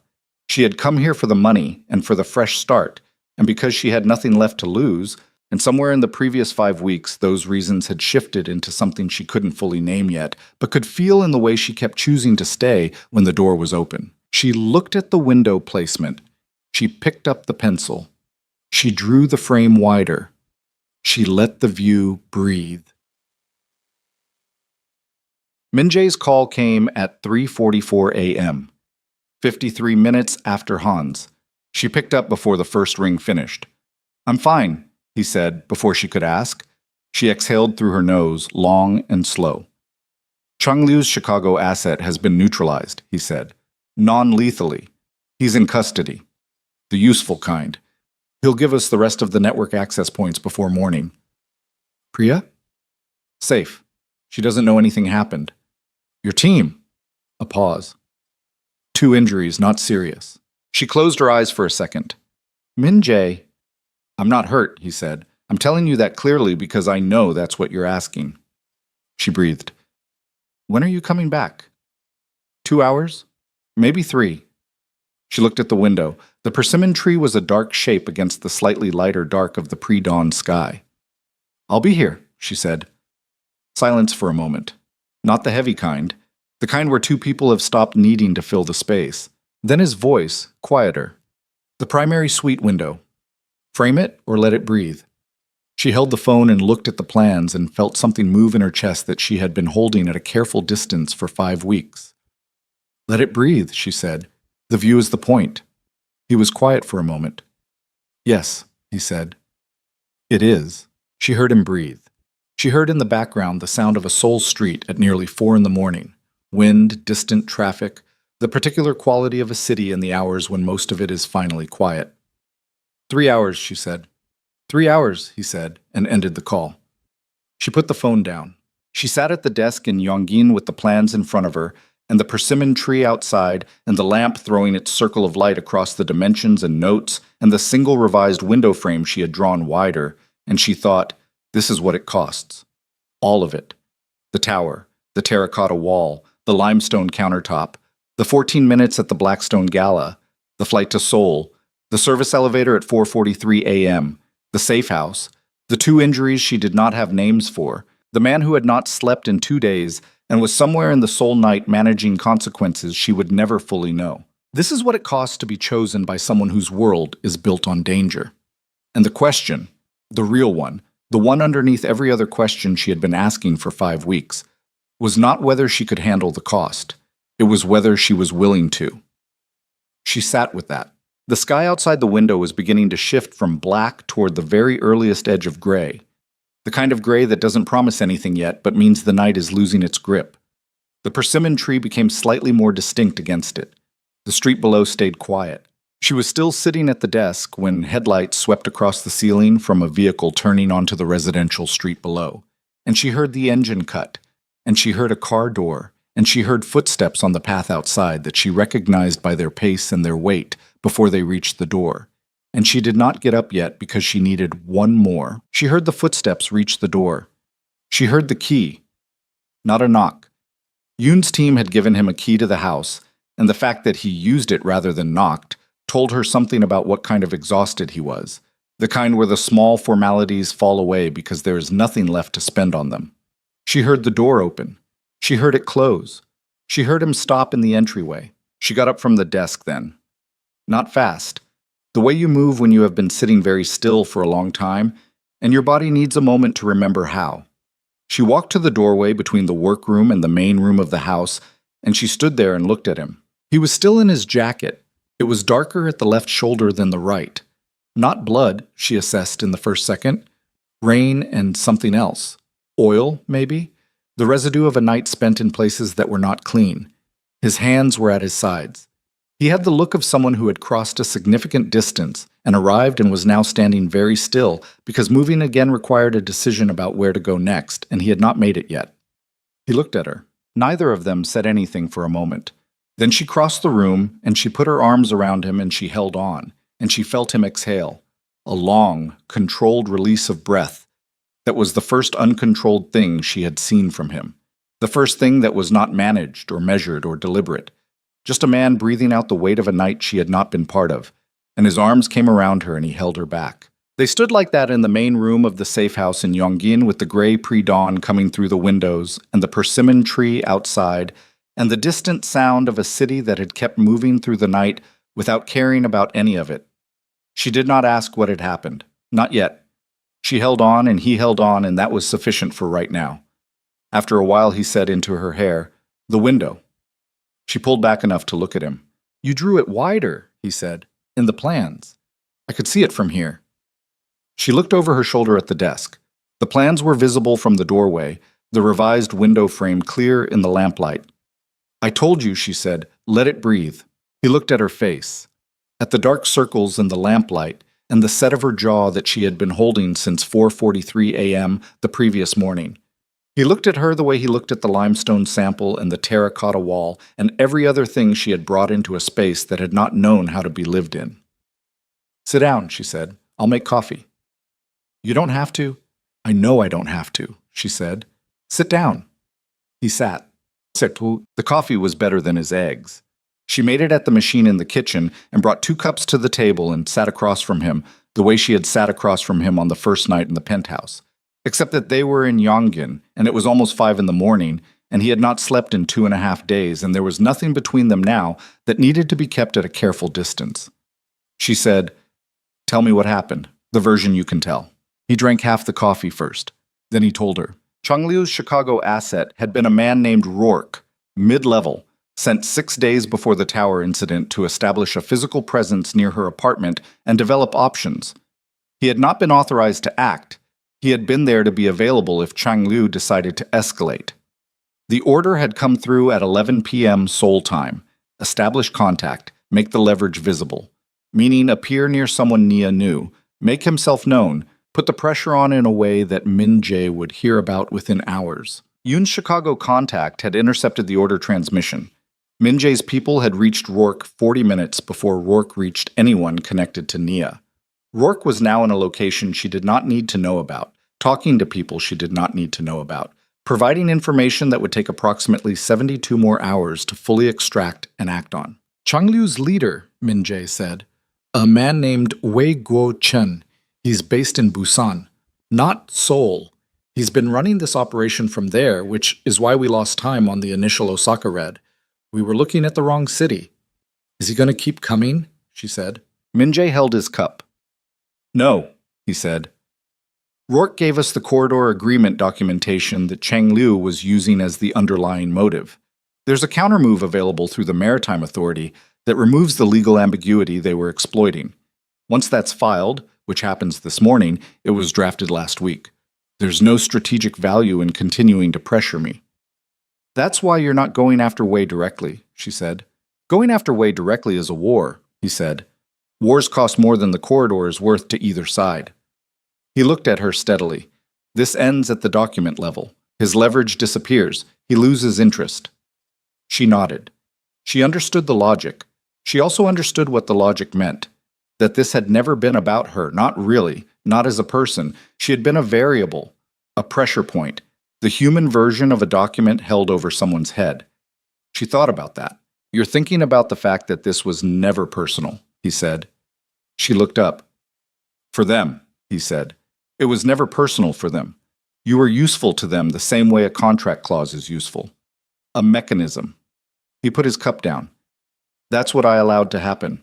I let you become a mechanism by not protecting you the way I should have from the beginning. You couldn't have predicted... I could have predicted something, he said. I have been in this world long enough to know that the people who come after me look for what I value. I have spent 15 years not valuing anything they could use. And then I brought you here and I valued you, and I told myself I had managed the risk and I was wrong. The kitchen was quiet. She said, Are you apologizing? Yes, he said.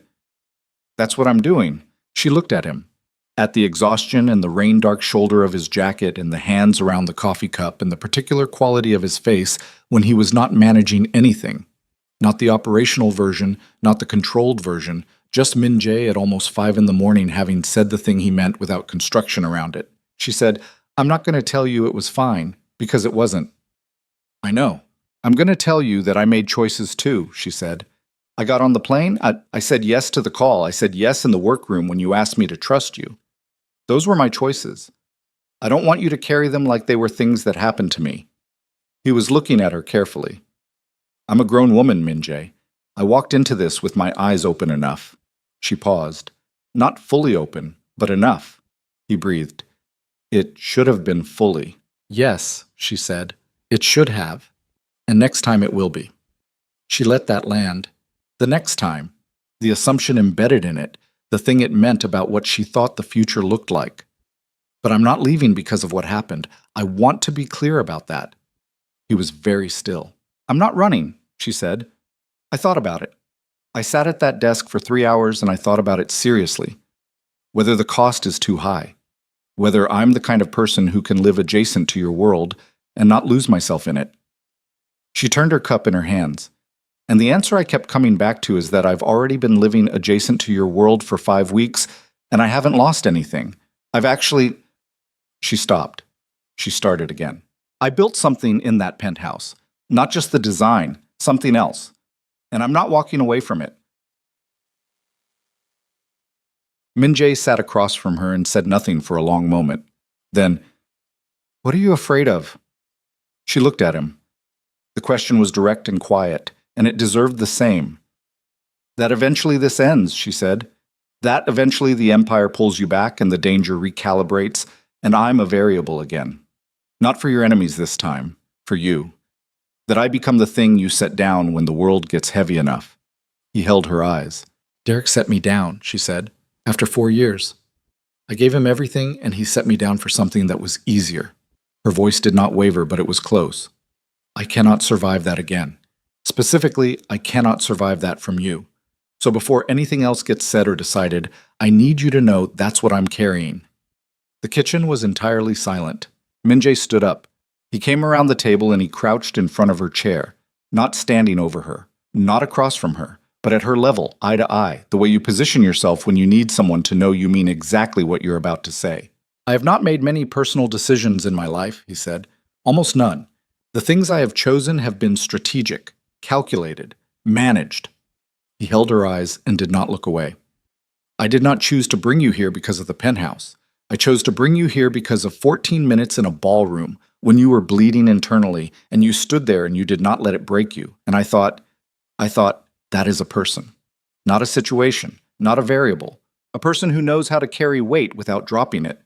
He paused. I chose you. That is not a calculation. That is not going to recalibrate. She breathed. I have crossed uncomfortable territory to say that, he said, and the slight formality of it, the particular construction of the sentence that was Min Jae's English at its most precise, because he was most precise when things mattered most to him, it was the most human she had ever heard him sound. She said, okay. He waited. I said okay, she said, and the thing behind her eyes was warm and complicated, and she did not try to stop it. That means I believe you. Don't make me say it a third time. Something moved across his face. The thing she had been seeing the edges of for 5 weeks. The thing adjacent to a smile. The involuntary shift that happened when he was too tired and too honest to contain it. It was not a large expression. It didn't need to be. He stood up and put his hand out, and she took it and stood up, and they stood in the kitchen of the safe house in Yongin at 5 in the morning, with the persimmon tree going slowly gold in the first actual light of the day, coming through the window. And she thought, this is a beginning. Not the beginning, they had had that 14 minutes in a ballroom, but a beginning of the thing that came after the cost had been paid. She said, go sleep. I'm fine. You have not slept in 3 days, and you're holding a coffee cup like it's the only thing keeping you upright, she said. Go sleep. I'll finish the primary suite plans, and when you wake up, we can talk about going back to the tower. Hyunji called twice yesterday, he said, with the specific tone of someone who knows they are being redirected and has decided to let it happen. I know, the bathroom tile supplier pushed back on lead time. I have a solution. I'll handle it. She took the coffee cup out of his hand. Sleep. He looked at her for a moment, then he went. She stood at the kitchen counter and listened to his footsteps on the stairs, and heard the door of the room at the end of the hall, and then heard nothing, and she stood there alone in the kitchen with the first light coming through the window, and the city waking up somewhere beyond the persimmon tree. And she breathed. She was still here. Song Tae-won was handled quietly. Yoon Dae-sung came to Yongin the following afternoon and told Min Jae in the study while Nia was on a call with Hyunji about tile. She heard the low register of the conversation through the wall and did not try to hear the words. When Yoon left an hour later, he passed through the main room, and she was at the table with her laptop, and he stopped. Miss Holloway, he said. She looked up. He looked at her for a moment with the flat evaluating eyes, and then he said, the tile supplier in Insadong for the second bathroom. They have a second shipment coming in Thursday. Better lead time than Park Materials. She held very still. 98% of the first option, he said. Not 92. She said, how do you know about the tile suppliers? I know everything about this building, he said. It's my job. He walked out. She looked at the doorway he had left through for a long moment. Then she opened her laptop and sent Hyunji the Insadong supplier contact and told her to call Thursday morning. Yeah, they returned to the tower 6 days after leaving it. The Maritime Authority filing had gone through on day 3. Min Jae had told her matter-of-factly over breakfast, the way you report weather. And the operational response from Chang Liu had been, per Yoon's monitoring, silence. Not the silence of regrouping, the silence of a door closing. Wei Guochen had other corridors, other interests. The cost-benefit of continuing pressure on Kang Min Jae had shifted below whatever threshold he operated on, and the mechanism had been set down. Nia had sat with that word, mechanism. And then she had let it go. She was not a mechanism. She was a woman who had been briefly useful to someone else's leverage play and was now no longer useful to it, and that was a fact about their intentions, and said nothing about her. She let it go. The penthouse on the day she walked back into it was different than she had left it. Not because anything had changed. The work was exactly where she had left it. The terracotta wall, the limestone counter, the credenza level and solid on its shim. But the light was different, or she was different, or both. She stood in the center of the main living area and turned slowly the way she had on the first day. And what she felt was not the first day assessment of a professional looking at a problem. It was something closer to recognition. She had made this space breathe. It was still in progress. The primary suite wasn't done. The second bathroom was waiting on tile. The study remained untouched because that was Min Jae's scope to decide whether he was ready for.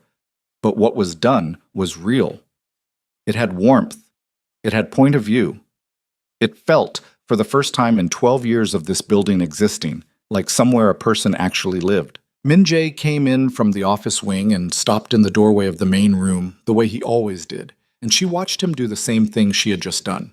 The slight pause, the re-registration of a space he knew, but that kept being different from what he expected. "The cushions," he said, "arrived this morning. Hyunji signed for them." He looked at the sofa.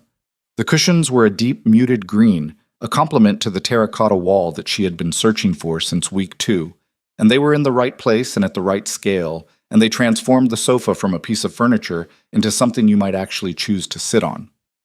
"They're right," he said. "I know they're right," she said. "I've been looking for that color for 6 weeks." He crossed the room and sat on the sofa.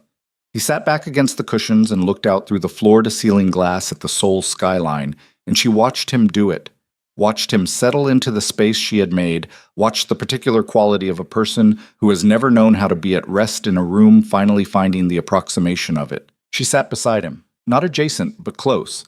The skyline spread in front of them, mid-afternoon, the city in its working hours with the light coming at the angle that turned the glass towers amber on one side and cool blue on the other. He said, "The primary suite." 2 weeks, she said. "Maybe 10 days if the tile comes through Thursday." "And then?" She looked at the skyline. "And then the project is done," she said. "I go back to Chicago. I rebuild the client list. I use the money from this job to shore up the firm, and then I figure out the next step." He was quiet. "That's the plan I came here with," she said. "It's still the plan." "Is it?" he said. She looked at him. "I'm not asking you to change your plan," he said carefully. "I'm asking if the plan you came here with is still the plan you want." She thought about Chicago, the apartment she had not been back to, the drafting table and the mood boards and the neighbor's cat, the client she needed to rebuild trust with and the industry contacts who had heard Derek's version of things and needed to hear hers. The life she had been constructing for herself before a man in a ballroom in November had looked at her and seen something she hadn't given him permission to see. She said, "I want the firm. That's not negotiable." "I know," he said. "I want the Chicago practice. My own work, my own clients, my own name on things." "I know that too." She turned to look at him directly. "What are you actually asking?" He met her eyes. "I'm asking if Chicago has to be the end of this, or if it can be the next part." She held very still. "I'm not asking you to give anything up," he said. "I'm asking if there's a version where you build what you want to build, and I am also part of the frame." A pause. "I am aware that I don't know how to do that yet. I'm aware that the domestic version of my life is undeveloped." "You burned eggs," she said. "I burn everything," he said, with the seriousness of a man making a complete factual disclosure. "I have burned everything I have ever attempted to cook. My housekeeper believes this is deliberate, so she will keep coming." She looked at him. She looked at the skyline. She looked at the cushions she had found after 6 weeks of searching and the limestone counter and the wall she had painted the right color on the third try. She said, "Seoul half the year, Chicago the other half." He held the stillness he always held when something mattered. "The Seoul projects I take on site," she said, working it out as she said it, the way she worked out design problems. Out loud, in sequence, following the logic until it arrived somewhere that held. "Chicago clients I handle remotely when I'm here. I keep the firm. I keep my name. I expand the practice to include international work, which is where it should have been going anyway." "Yes," he said. "You come to Chicago when the schedule allows." "Yes. And you eat eggs that I make because you cannot be trusted with a stove." "That is," he said, "a reasonable arrangement." She breathed. She said, "This is going to be complicated." "Yes," he said. "Your world is dangerous." "Yes." "And I'm not going to pretend it isn't or look away from it," she said. "I'm not built for pretending." "I know," he said. "That's not what I'm asking for." She looked at him one more time. The full look, the one she gave spaces she was committing to, the one that took in every element and assessed the bones of a thing and decided whether it was worth building in. "Okay," she said. "Then, okay." He reached across and took her hand the way he had not done in the car to Yongin. Not the edge of the hand, not the possibility of contact.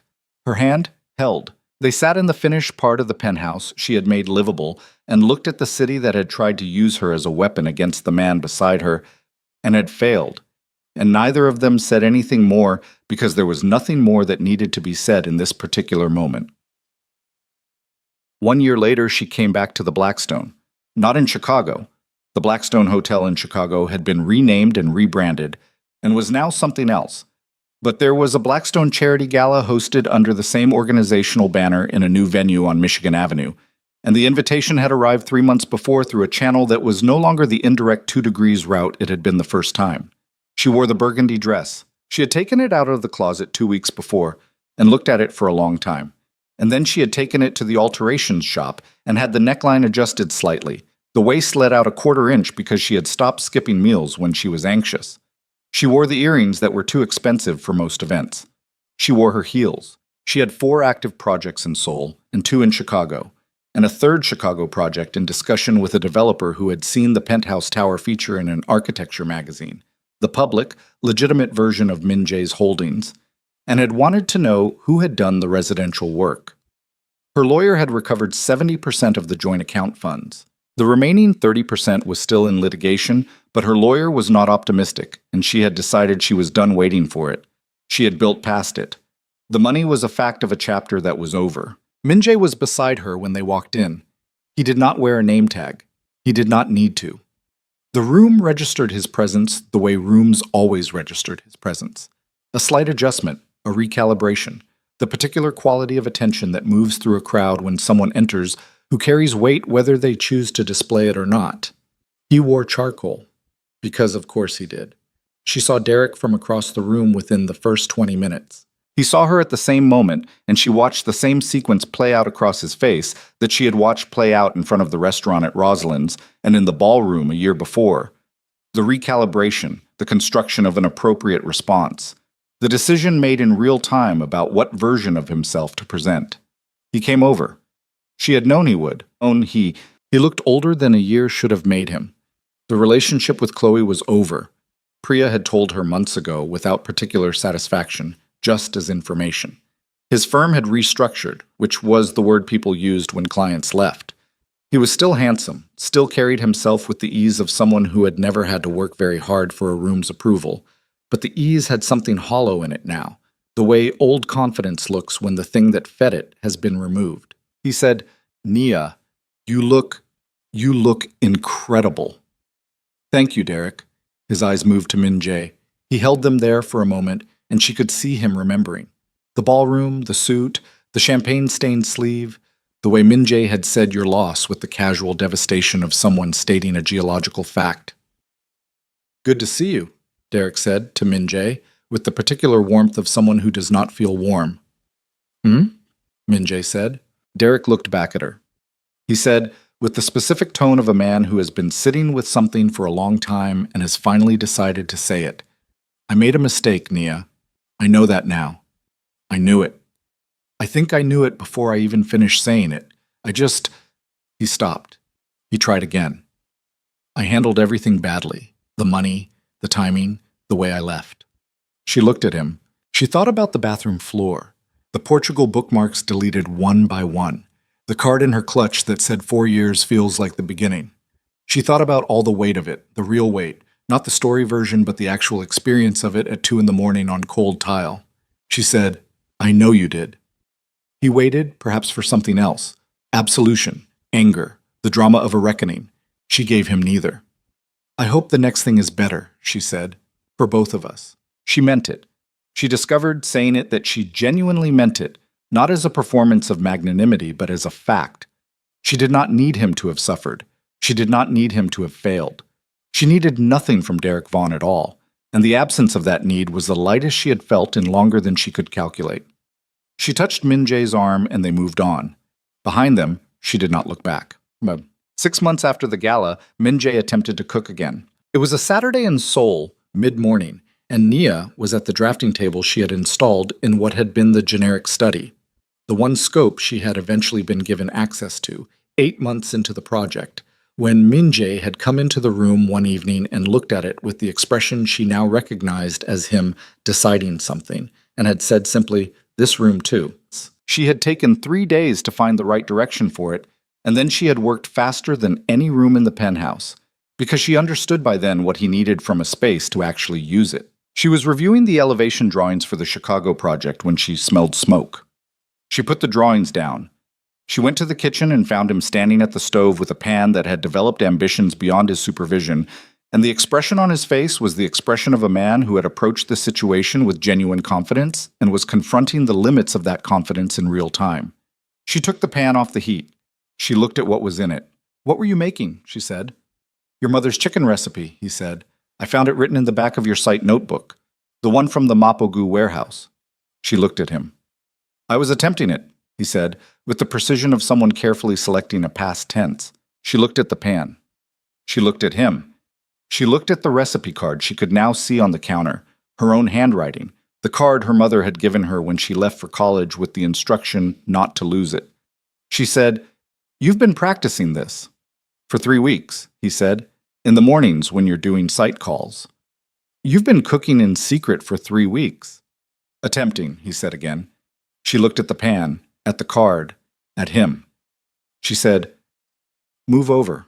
She stood beside him at the stove and they made it together, her correcting the heat and the timing, and him following with the focused attention he brought to everything that mattered to him, and the kitchen filled with the smell of something right, her mother's recipe, the one she had made on Sunday afternoons in the apartment in Chicago when she needed the particular comfort of something familiar. They ate at the counter. The penthouse around them was finished and full of light, and the cushions were the right green, and the window in the primary suite breathed the city, and the study had the right lamp, and the limestone was unmarked, and the terracotta wall was the exact color it had always needed to be. After a while, Min-jae put down his fork. He reached into the pocket of his jacket, which was hanging on the back of his stool, and he set something on the counter between them. She looked at it. It was a ring. Not a large one, but not the kind that announces itself. A single stone, dark and precise, in a setting that was architectural rather than ornamental, the kind of thing designed by someone with a strong opinion about proportion and restraint. She looked at the ring. She looked at him. He said, "I had it made by the craftsman in Gyeonggi province." A pause. "The one who made the credenza." She breathed. "He had strong opinions about the setting," Min-jae said. "I deferred to his judgment. He was correct." She said, "Are you going to ask me something?" He looked at her with the full weight of a face that had stopped managing what it showed, sometime in the past year, around her, in the specific context of moments that mattered. "Nia," he said. Her name, Bear, the way he had said it the first time beside the credenza and every significant time since. "Will you marry me?" Not with the rising inflection of a question, as a statement of intent with a space left for her answer. She looked at the ring on the counter between them, at the chicken her mother had taught her in a kitchen in Chicago, at the man who had tried to make it in secret for 3 weeks and had burned it and tried again and burned it again and kept trying because he had decided it was worth doing. She said, "Yes." He picked up the ring and held it and looked at her hand for a moment before he put it on, the way he looked at things he was committing to, fully, without reservation, the way she had learned to recognize as the most honest thing about him. He put it on her hand. She looked at it. It was the right proportion. The craftsman had been correct. She said, "The next time you attempt something in this kitchen, you tell me first. I don't require assistance." "You burned it for 3 weeks." "I was troubleshooting," he said. She looked at him, and the thing behind her eyes was warm and complete, and she did not try to manage it or keep it at a careful distance or name it into something smaller than it was. She said, "I love you." He looked at her. "You don't have to say it back right now," she said. "I know." "Nia," he said. "I know your face," she said. "I know." He reached across and turned her hand over, the one with the ring, and held it palm up for a moment, and then he said it, quietly, without construction, in his precise English with the formal consonants that meant he was being more careful than usual because it mattered more than usual. "I love you," he said. "That is not a calculation." She smiled. Not the small one, not the professional one, not the one she used when she needed to hold a room. The real one. The one she had been withholding for 31 years from anyone who hadn't earned it. "I know," she said. "That's why I'm still here." Outside the floor-to-ceiling windows, Seoul did what it always did. Blazed and moved and breathed in its enormous and different beauty, 40 stories below two people who had found each other in the wrong moment and stayed through every cost of it. The city didn't notice. It didn't need to. What was built inside those windows, slowly, room by room, argument by argument, 5 in the morning kitchen table by 5 in the morning kitchen table, was not for the city. It was for them. And it was, for the first time in both their lives, exactly enough.